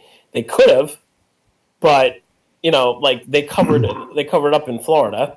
Well, here's the problem. When everybody's just doing their job, which they're actually not doing their job, but when they're all so cowardly that they just tell you that they're just doing their job, they're a bunch of schmucks. That's what you call oath-breaking trash. That's what they are. Also the thing is, they should have actually kept Epstein's body and registered everything. It sounds weird, but if there are victims, they should be able to identify certain features on Jeffrey Epstein's body, right? But it sounds weird, but yeah. There's laws against fucking going after somebody who's dead. That's the thing. This, like I said, the justice system is fucked. It makes sense in this case. So bad. What the fuck, man? Here's the thing with reports of rape or harassment, mostly rape, but with reports of rape, there's a certain time window of, depending on the state, there's a certain time window of where you have to come forward with it in a court of law. After that point, they need more evidence than just you saying this is what happened. Even if fucking 50 people come forward and say the same thing, they still need to have some part of evidence that they can use to prosecute the case. Okay, yeah, you're making excuses for them now because when the evidence is out there and they cover it up until the statute of limitations expires, that's not doing your job. That's covering up from day one. No. Yeah, like I'm saying with Florida, Florida was absolutely a fucking joke. Florida, they gave him a plea deal, and they let Epstein go home and basically work. And apparently, there's actually reports saying that he was actually having underage sex with his slaves during that time period as well. So I'm like, well, wasn't there supposed to be a fucking cop watching him? Like, how the fuck is he unsupervised going home and then coming back to jail to go to sleep? That doesn't make sense. But yeah, what happened in Florida, I 100% agree. But when it comes to like the New York case, they were able to go after him because of the evidence that they seized at his house. What they found was blackmail videos that were showing him recording people having sex with his underage slaves, and then on top of it, they found other child pornography, according to the reports. So that's why they were able to go after him in New York again. But like I said, the court systems are fucked. Like, they need more evidence than just people coming forward with testimony. It fucking sucks, and that's not how it should be. But it's designed that way, and I think it's designed that way to protect people like this. And again, what they did with the plea deal was absolutely ridiculous. I mean, you have the plea deal that was set up where Epstein gets to go home and then come back and sleep in jail, and then on top of it, you have them protecting every single person that he was involved with, which is absolutely fucking crazy that even happened. No, because we know that's how the system works for everybody. You always get to go in there and make your own deals, and that's not the way the system works. It's not the way the system's supposed to work. It only works to just how corrupt, all these people are that say they're just doing their job, because there's thousands of them, and the cops and the courts, and you can't get to that point unless you're just a truly craven, broken society of fools who don't know the difference between right and wrong. There's no other way to get there. If you're not going to protect kids, you're a true piece of shit. I mean, that's just all there is to it. Yeah, no, I definitely agree with you. So, yeah, all the oath-breaking trash out there, you better get busy. You don't want to get called out, then do your job. Tyler, here's the other thing about the Epstein deal that you don't hear is that in the Acosta deal is that there was 4 other important people as part of that deal who got a deal essentially that they're not going to get prosecuted, and that's your president, Alan Dershowitz, the former President Clinton. Those people needed to be protected. Everybody. Everybody, yeah. Everybody who was involved with Epstein got that plea deal of, we won't go after you. Like, what? And even though it's totally against the law and Acosta couldn't do it and what he did was against the law, nobody gets in trouble. See, only in corrupt America, which is worse than a banana republic, do public officials get away with shit like this and nothing happens. Even banana republics go after their public officials. Well, I mean, with Clinton, your portrait was on the fucking wall. Like, I'm not saying that makes you guilty, but it at least deserves some real looking into on why a personal picture of you is in the rape mansion on the wall. Yeah. There's a Like George Bush picture too. that's more. People don't keep a hand painted portrait of you on the wall if you're not close. Oh yeah, the picture of Clinton in a dress, that was hilarious. Well, And it's then Actually, also, Monica Lewinsky's dress, right? yeah. She's in the Lewinsky dress, and the Lewinsky dress looks a lot like a dress that Hillary used to wear. And so it's like an amalgamation of the two. So he's kind of like sitting in the chair in the pose that Clinton had done some like magazine covers in, but then he's in high heels and wearing the Lewinsky dress. if that doesn't say I have blackmail on you, I don't know what will. Yeah, Like, in the rape mansion above his like rape couch.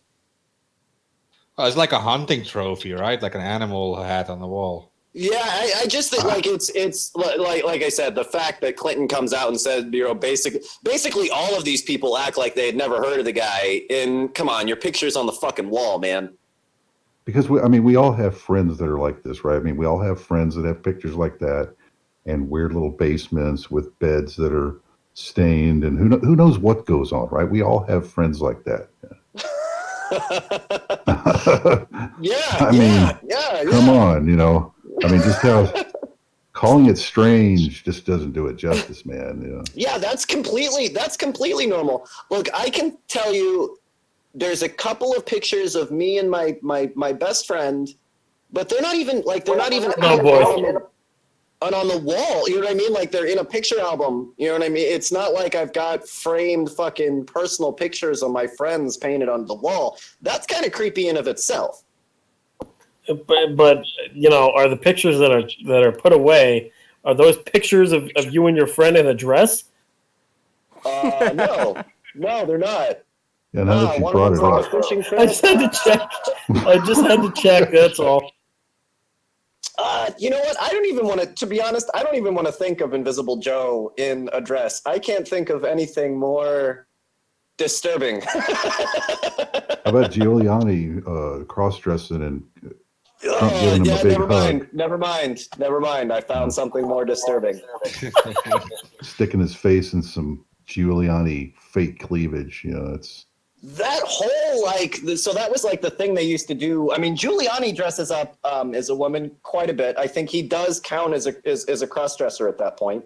And once he comes to terms that he's a cross-dresser, I don't think that there's anything wrong with it.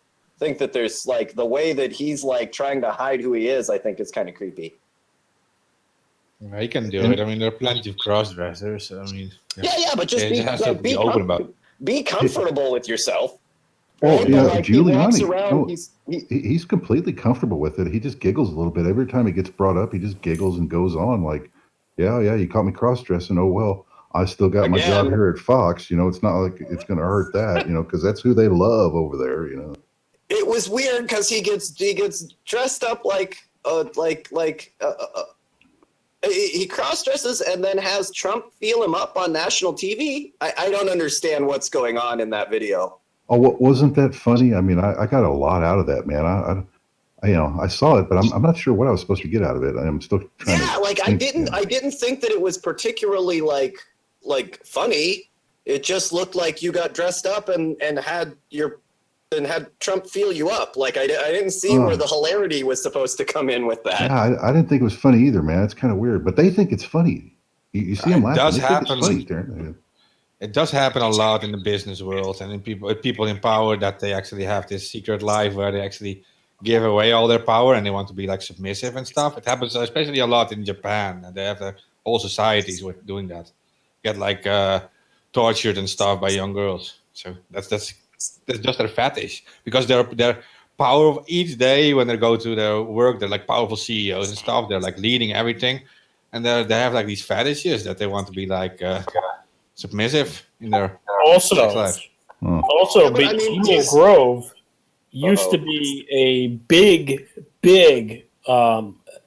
place where the elites would go and dress up like women and they would have sex with each other. It would be an all men club. So yeah, I bet that Giuliani is a member. It doesn't count as long as you dressed up first. Nothing says male more than anal sex, doesn't it? I mean, that's God. I don't. Yeah, that's how you define a male. Right there is. These guys got some fucking issues. I'll tell you that much. Oh, man, I mean, Yeah, they do. like, where do you start? Yeah, that's Holy the deal. crap. Like, there's sometimes when you hear some of this stuff, when you hear the Epstein trials and like when you hear all of this, like it doesn't even seem rational. You just like, you all need help. Like help that I don't think we can give you on this planet. Like definitely we need to lock all of your punk asses up. But I have a solution. I have a solution. We put them all in a rocket ship, okay? And then, it's going to be a sacrifice for the rocket ship, and that's going to be a couple $1 billion. But, okay, so we put them in the rocket ship, and we have the rocket ship destinated for the sun. And I'm in so far. I like where this is going. I'm a sun god worshiper. I can handle that. I go to church. Yeah, I like where this is going.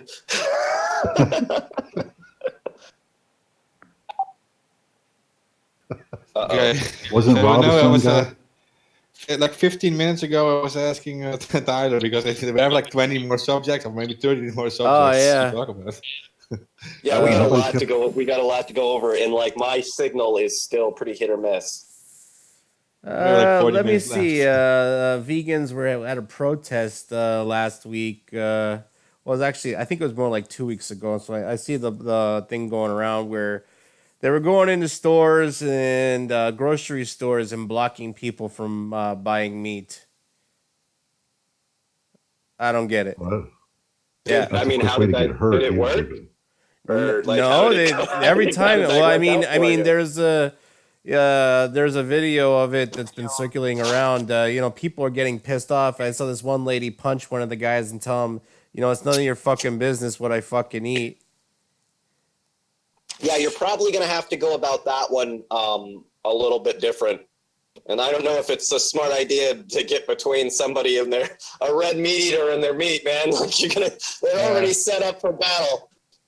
You never stand between a hippopotamus and its food. Just remember that. I don't know. Like I might lose followers because of this, but like honestly, like you can be your own vegan in your own little country or your own little fucking world, but I don't fucking care if you're vegan or not. I'm not going to become a vegan because you're a vegan, and I don't want to hear it. That's where you cross the line. In America, it's like, you respect the other guy and what he wants to do. We all got our own lives. You can be a vegan. Go be a fucking vegan. Who cares? But you're not going to tell me to be a vegan. I'm going to eat extra meat now just to piss you off. Don't tell me that. Well, you're not going to, I don't know, like with anything, there comes a point where you're demanding control over somebody else's life. Right? Well, have you seen there's this guy going around, these they're worse than these vegan activists. They call themselves animal rights activists, and they raided a farm up in Northern California recently, where they said that the farm wasn't handling the chickens right? So you think that they were actually doing some real good, right? Well, it turns out that these chickens are in superb condition, right? There was nothing wrong with them. They had 300 activists or animal rights activists, and these guys were all vegans, right? They raided this fucking chicken farm. They said that they had no air, no light. There was a lot. The chickens were basically living in a 5-star Ritz hotel if they were chickens, right? And they go into the place, they raid it, and then only to find out, even the owner was trying to like, what are you doing? And he was trying to listen to them before it came between a standoff in the California Highway Patrol and these activists, and they ended up arresting like 100 or almost all of them. And to turn out that they didn't care whether the chickens were alive or not, or whether they had good conditions. It turned out that they didn't want anybody eating meat. That was because of their ideology. And so I see a lot of this mixed in with a lot of animal rights stuff. Now it's becoming absurd. They're hiding behind the whole vegan shit. Yeah, I mean, my advice to that is don't fuck around, right? Don't go and like harass some poor fucking farmer that's minding his own business, taking care of his animals and doing his own thing. I don't want any animal to be tortured. I don't want any of that. But man, go after Purdue, right? Go after one of these giant fucking, corporate farms. Like, why you gotta fuck with the little guy? If you're gonna take on the monsters, you need to take on the monsters and quit fucking. Oh yeah, they definitely around. took on a guy who was definitely doing his job right. I'll tell you that. Yeah, and there's farmers out there. I know up where I am. I know that there's I know a lot of farms and a lot of farmers that are trying everything they possibly can to do the right thing. Their animals aren't tortured. They live like little lives. They take care of them. You know what I mean? There's part of the farming that humanity does still eat meat. That we're going to have to deal with. Now, in my mind, like everything, fuck, technology. So we are getting to the point where we're going to be able to grow our own meat. And then I looked not an into issue anymore. I looked into growing your meat artificially. I'm friends with that guy online. I forget the biohacker guy. He told me that if you wanted to grow meat, it would cost you about $1,000 a pound, and we're talking up to 4 weeks a pound. So there's 2 or 3 restaurants in France now, and 2 or 3 restaurants in New York that sell like grilled, grilled grown meat. But then a couple of weeks ago, I don't eat fast food at all, right? I stopped and got one of those Impossible burgers to see what was going on with that, and yeah, it tasted just like a Whopper. Yeah, but they have to figure out a way to speed up the process and get the costs involved down. It's not these are not cheap pieces of meat. You're talking like above Wagyu prices, Well, at least the Impossible burger is the same as a normal one, $7. I still think that it's it's $7 for the meal, something like that altogether. Yeah. It's around. I don't fucking know, but it's around $7. I know that the growing animal products is still in its infancy, but also, it's not getting any of the money. These giant subsidized corporate farms, right? If they put, a small amount of that into research, right, we would be dealing with all technologies start out super expensive, right? Your big screen TV was $10,000 a year ago. Well, yeah. Yeah, the technology is just not there. Not yet to get it cost effective. Give it another 5 or 6 but years. You're gonna have to want it. If you're an animal rights group with $1 billion fucking fund, right? You're one of the bigger global wildlife or whatever the fuck they are. Put some money into it. Make it happen. If you're gonna spend hundreds of thousands of dollars for a protest, spend hundreds of thousands of dollars in some research. But there are some like monsters out there that you're more than, welcome to go and fuck with. But don't go and mess with, it's the same as when you're like we say with all of these other protests. I am never telling you to destroy anything when you're at a protest. But if you're one of those people that cannot get it on your head, make sure it's not a small business. Make sure it's not private property.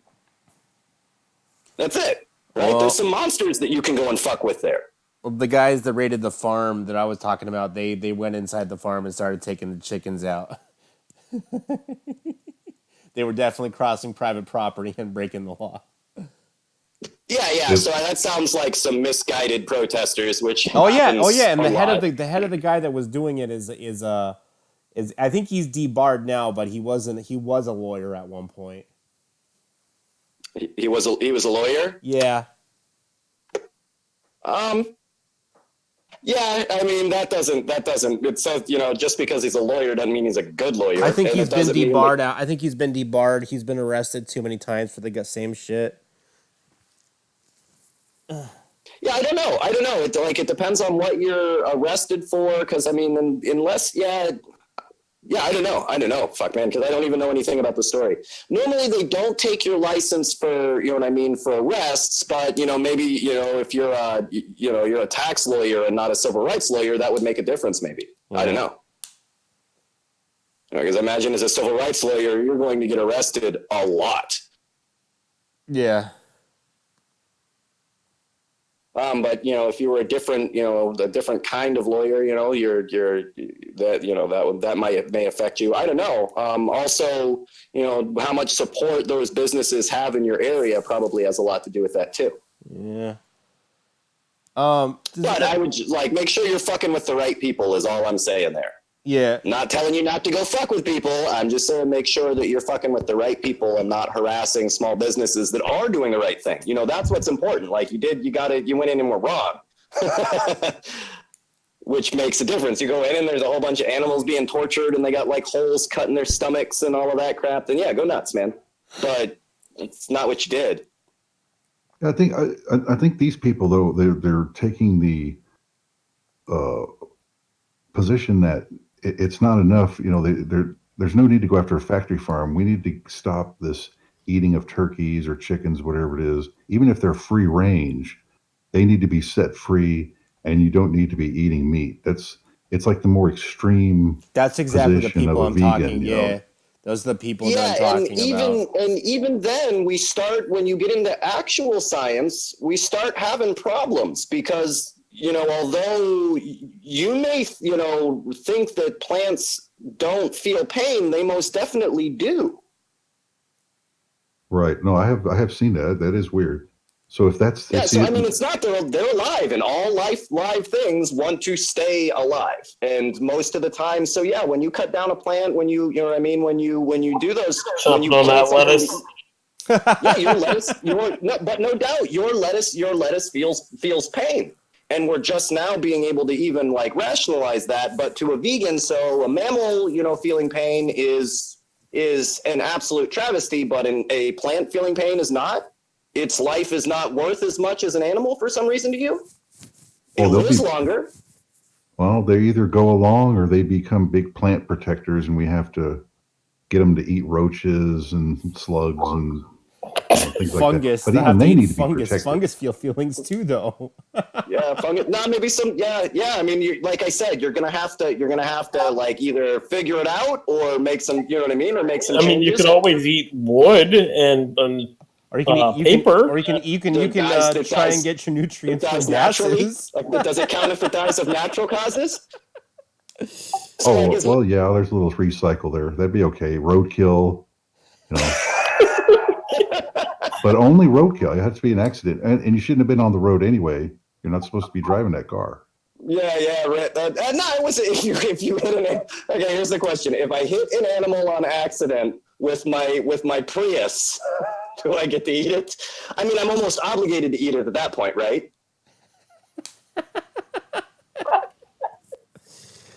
I don't know. I'm not trying to make, because I am big into animal activism, but you know what I mean. Humans are omnivores. That's the truth. Yeah. Now, whether we're going to evolve farther than having to slaughter animals on a mass scale, oh yeah, 100%, we're gonna have to do that. Yeah, that's gonna happen. Corporate farming's a nightmare. Maybe we should just take those aliens from Area 51, cook those up, and then we can have alien activists. Well, we can just forget about bringing up Area 51 because that's just a big joke. As we've just seen, nobody really gives a fuck about Area 51. Yeah, they're not going to be. Come on! They moved everything. They moved everything from Area 51 to a certain. No, just because I know how this goes. I don't want a week or 2 weeks in Nevada, not Nevada. Where is it? Fucking. Yeah, telling me that they're gonna. What's going on with disclosure? How come nothing's going on? It's like, well, you had a chance to do something about it, and it was a big joke, Yeah, I mean, look, if 1 million of you guys showed up, they were not going to mow you down with machine guns. That was just never going to happen. What a huge missed opportunity. Yeah, what's actually, AK said this about a month ago or two, that what we're going to see in the narrative is the media is going to move more towards the military admitting that they know what it is, but they don't really know what's going on, and that's exactly what we're seeing. And you know what? I was right. And you know what? The Navy admitted that those videos were real. That we saw they call them UAPs now, unidentified aerial phenomenon. We're seeing that.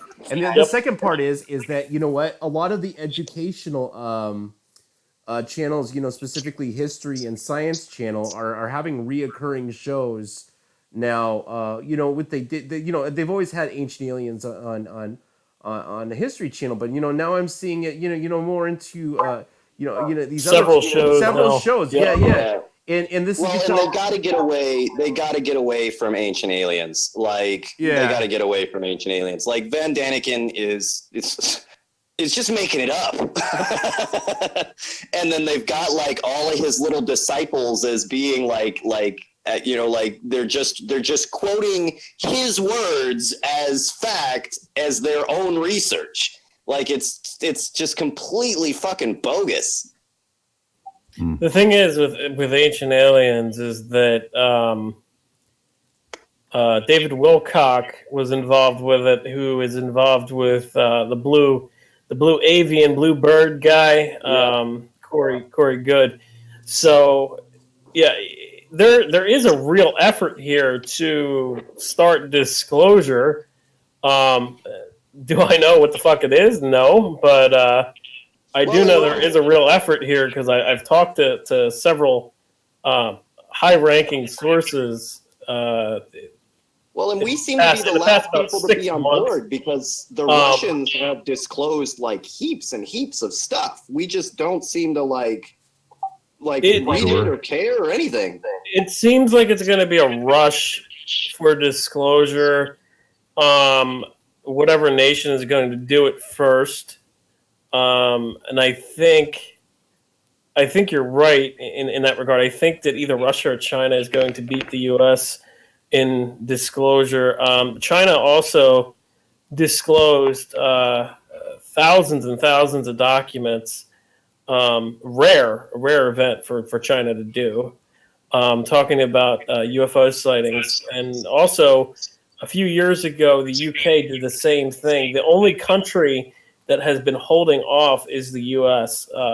From disclosing the sightings that they know about.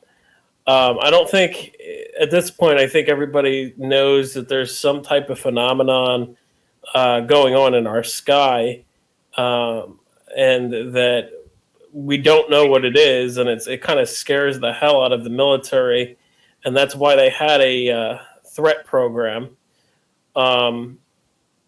They actually had a observance. I don't know if I should say this, but they also had an observance center where they were observing UFOs in space. Careful. Yeah, well, what you're gonna say? Careful. I mean, you can just careful. Yeah, well, whatever. They had a observance center where they were observing UFOs in space, and the guy who came out recently, I can't remember his fucking name off the top of my head, on CNN, he said that there was a threat program that existed. So I knew about this observance center. I won't say where it's at, but I knew about this observance center where they were observing unknown craft in space, and it's not only just unknown craft; it's actually unknown organisms. But yeah, I knew about it before this whistleblower came out and started saying about the ATIP program. So it kind of all just started to make sense to me once he came out and said it. And the disclosure effort is actually coming from who is that? The Blink-182 guy. I can't remember his name off the top of my head. Tom DeLonge. That's what it is. It's coming from Tom DeLonge's To the Stars initiative, which a lot of people have said and made the connections that a lot of these people involved with To the Stars are former intelligence professionals who are involved in various different things. There's also PsyOps guys that were involved in the To the Stars initiative. So I'm not too sure how far. In this case, it was like a Pentagon guy. He was attached to that To the Stars Academy thing. A Pentagon guy, and he said it was like a program inside the Pentagon. I think it was, but the budget was like 22 million or something. Was it? Yeah, it was ATIP. Yeah, it was the aerial. I forget what it is. Aerial threat. Unidentified aerial phenomenon. They're calling it now. Yeah. Yeah, they're calling it UAPs. They've been calling it UAPs for years, though. That's not new. Like they're trying to say that that's new. That's not new. Actually, Hillary Clinton actually let it slip on TV when she was asked about UFOs. She said that they're calling it UAPs now. I don't know if she realized that that was like. Well, we all know how tight her security is, so Yeah. that's okay. Just delete it. That's the thing. Yeah, that's the thing too. Like her emails were actually online on the darknet during the 2016 election.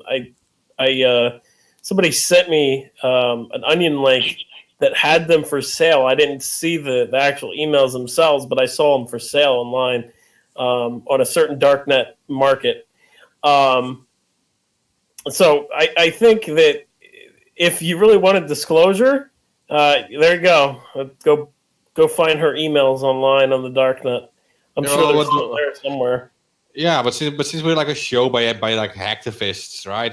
Why don't we mention like Gary McKinnon and what he found when he hacked NASA? I mean, yeah, that's a good point. Yeah, Gary McKinnon when he hacked NASA, he said that he found Space Fleet. And this is before Space Force, and I've actually had a source disclose to me that they were doing space operations way before Space Force as well as military space program. Oh yeah, like so. I mean, Air Force Strategic Command has Space Command. We've got space covered. I know, like I can't say anything, but trust me, we've got space covered. well, Gary McKinnon, who used like the hacker name Solo, he hacked into NASA, and he said there were already other people on there too. But he found like a list of officers, and that list contained also extraterrestrial officers.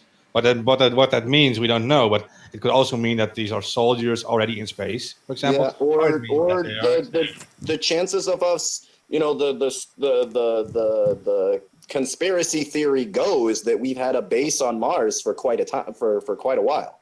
Well, I wouldn't doubt it, because the military has a far higher budget than like the NASA and stuff, right? So it would make sense that they go there first to check it out, right? And for like a normal person, it sounds like a super long time, but for people that, you know, are looking for, you know, that are you know, serve on submarines for long periods of time, you know what I mean? They disappear for, you know, a year at a time. And they are you know, trained these guys, for it. Yeah, so I mean, these guys are used to being at sea for as long as it takes to do the mission. Also, a good thing to note is that the very first space mission by NASA was taken over by the DoD. It was Project Stardust and Project Moon, was it Starlight? I think it was Project Starlight and Moondust.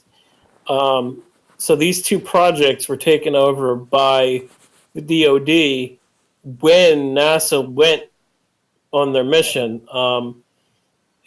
And what I can say is that if you watch the moon footage of like real authentic moon footage, you'll actually see that what they're showing the American people is actually a studio.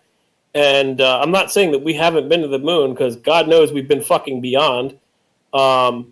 But what they did was, it was under national security. They recorded a scripted landing in a studio, and they broadcasted that to the American people under national security in case something happened when they went into space, or they went and landed on the moon. So, and there's actually recordings, NASA recordings of astronauts when they go into space, talking about seeing flying objects around, and there's Flashing several lights. Yeah. Flashing lights too. But the other thing is, and even some actual, and they're not, the astronauts weren't really sure, you know, from their perspective, if they were extraterrestrial or they were just animals that lived way up in the top of our atmosphere. but some biological animal, what they assumed were animals that were up there. Right. As well. That's what my source for the Secret Space Program article. I think they called them talks angels.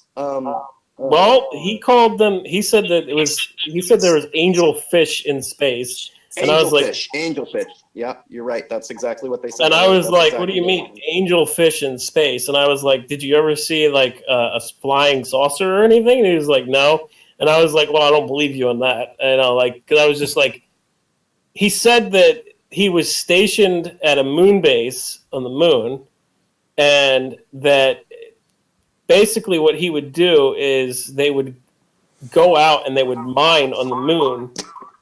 And, this was according to him, this was in the 70s and 80s.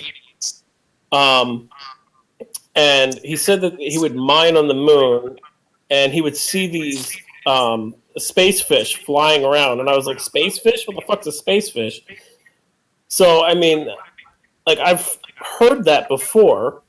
Well, look, everywhere that we've looked on the planet, there's been life. So it is really weird that there's nothing living, you know what I mean? That we don't see any other animals about, beyond a certain point in the atmosphere. I would be really surprised if there wasn't any life up there. And even, I mean, there's still, you're not really weightless when you're going around the Earth. It's that you're literally falling at the same rate that you're moving, which is why the same way in a plane, it seems like you're weightless. There's actually gravity up on the space stations and all of that. There's also the fact that you have like 3-4 more subjects, but I don't know if we got time to go through all of them. I was just going to say real quick, there's jellyfish that they let out in space. And there's a weird creature that I can't remember off the top of my head. It starts with a T that they let out in space recently. And tardigrades. Yes, tardigrades.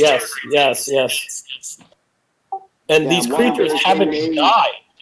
So they may be from space to begin with. Right. They just seem to have been evolved absolutely perfect for both weightless, and they can literally put themselves into cryo sleep for just insane amount of time. Yeah, it's fucking insane. They're immune to space radiation. It's like this animal evolved in space. See, that's what I think when my source told me that he saw angelfish in space. That's what I think he saw, in my personal opinion. Tardigrades are extremely small, but that doesn't mean, it's like finding, you find one, species of an animal, they could come in lots of different shape, lots of different sizes. We've just, what we've have access to is only the, almost microscopic ones. Yeah, well, you have to think about what do these creatures do to survive, and perhaps they are plant-based and they are using photosynthesis to survive or whatever. But I know that there have also been tests have been done by having these large balloons rise up high in the sky, and they would usually return too with. Well, they could actually get their energy from photons. To be honest with you, that's a source of energy if they could find a way to harness it. Yeah, but they did test with the space balloons, and the space balloons were returned to the Earth, and they all contained small biological life on it. So there may have been larger colonies of these when the Industrial Revolution started, and we started putting more, chemicals and stuff into the atmosphere.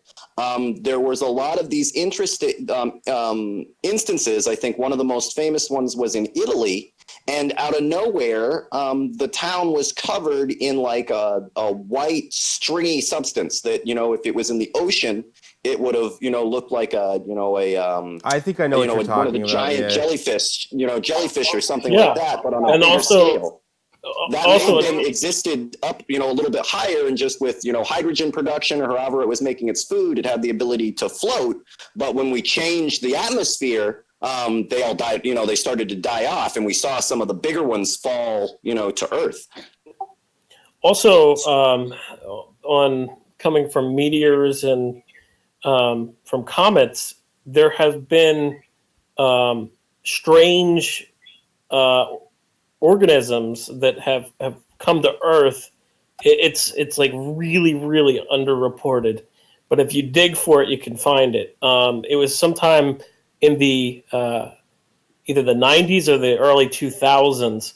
There was a report about it where it said that scientists have found meteors and comets that brought life from space. And a lot of people don't like realize that life doesn't just have to be humans or animals or fish. It could be just bacteria. It could be a fucking virus. It could be a new type of organism that we don't even fucking know exists. Like, well, and viruses are the most successful, animal on the planet. So, the chances of finding, that kind of life, that's followed by insects. Like, we're not even close to the most abundant, form of life even on our planet. right. Yeah. Yeah, it's more bacteria because the virus could not really survive outside a human body or outside of the body of another creature. But the panspermia theory, what you guys talk about that's actually a very accepted theory that like probably all life came from like some sort of like space dust or comets. Well, it was like seeded onto these planets. Two planets, although, we act like Mars is our best bud, right? Venus and Earth, share a much closer history. And as, in Venus's relative history as well, it had, water and oceans and all of that. The chances of life, spreading throughout our galaxy because of impacts and all of that stuff is pretty high. And when they first brought back the Martian rocks, I mean, they found conclusive facts, proof already that there was fossilized life there, and the government had a conniption that somehow if people thought there was life on Mars, it was going to destroy our society. Right. Yeah, they found fossilized. Yep. They found fossilized life. Yeah, that's all covered up, though. It's pretty obvious. They did the big press conference. They came out and say it, and I mean, the government immediately they just lost it. Well, Mars contains evidence of ancient rivers and stuff. I mean, it's pretty obvious. Well, now they said, now they came out and said that recently. Well, the funny thing is, they said that they just recently discovered water. If you actually dig and look it up, there has been multiple cases where they said we may have found water, but they made it a big deal years ago, and I couldn't figure out why. Well, Europa is always an interesting one because, we go through and we make a huge deal. Oh, there might be we're looking for water as hard as we can on Mars. That's the basis for life. We're looking for water, on the moon. That's the basic for life. Now, Europa is covered in water, right? It's just got the layer of ice, and then the volcanic movement on the inside keeps it liquid water on the inside. The planet is literally, like 90-something% water. So why is there not this concerted effort to get there where that there's water in all of the parts for life? It's almost like they're specifically avoiding it. No, there is a mission they're looking into that because just for that reason, they know that it's got more water there than damn near every other planet, Yeah, and not just water, but Terrence, but it also has certain geysers on it, and what they are spitting out actually contains more than just water. It also contains evidence for biological life. Methane, so it's got these weird methane plumes on it, which normally only exists the way that they are there is when you've got large colonies of an animal down there of some kind. Yeah, exactly. Yeah, it's an interesting place that I always feel like they're deliberately avoiding it. Guys, we only have 2 minutes, guys. Oh no, sorry. Well, that's fine. Really glad we went through quite a bit tonight. I really the Epstein stuff. I don't think that you guys, for our listeners, I don't think you're going to find another show with that kind of real information on it. Not even close. I've never heard a show on corporate news, on corporate media that got anywhere close to that. No, and we could continue later in another episode about this whole subject because it's also we don't cover this enough. I think the whole alien life thing and all these things, because it's always in the conspiracy corner, but it's actually real science. I mean, it's there's this conspiracy part because of the way that the U.S. has treated space travel, but outside of that, there is tons of real information that to go along with it. We could do a whole episode and not mention a conspiracy theory once. exactly. And still make a good case for a lot of the things that they use in conspiracy theories. So, I could literally go through document after document that proves, in my opinion at least, I think it proves alien life. There's a lot of documents up. All right, guys, 1 minute. I want to know what happened to all the swamp gas. That's my number one question. Like the planet was under attack from swamp gas. Everything was swamp gas. There was swamp gas going off all the time. Not in mass hysteria, and I guess we don't do that anymore. Well, you got to go to Muscle Shoals, Alabama. There's a bunch of swamp gas there, man. Well, the Project Blue book, scientist Alan Hynek? Yeah, Alan Hynek. He said on his deathbed that he regretted lying to the American people about alien life, and that it was a cover-up by the CIA. They started. I mean, Blue Book really started as as legitimate investigation, and then slowly got turned into a denial and misinformation project. But it started out the real deal. Like it started out, legitimately looking into whatever is going on here. What's causing, what are the Foo Fighters? What are all of that? They were legitimately looking into it. Right, yeah, that's another thing to point out before the end of the show. They used to call UFOs Foo Fighters. Sorry. The pilots that saw them, and that was also where we got the word flying saucer that just took over our thought on aliens, where in actuality, he said that it skipped across the sky like a saucer, not that it was shaped like a flying saucer. He actually described the flying wing, so the V shape. All right, guys. Which is something that after now, which after that they really did that flying wing that became the B-52s. The stealth bombers, the B-117. Yep. Those were all based, if you listen to his description, very closely on what he was describing there, and that technology did not really exist yet. I mean, it's interesting to talk about. Yeah. To delve into, but we're going to need all 4 hours to do it, to be honest. Yeah, we do. Even more than 4, I think. All right. Hit 4 hours. We'll be back next week, same time, same place, and I'll roll out with the ending. Spay and neuter all politicians. Dun. Spay and neuter all politicians. I declare this to be an unlawful assembly.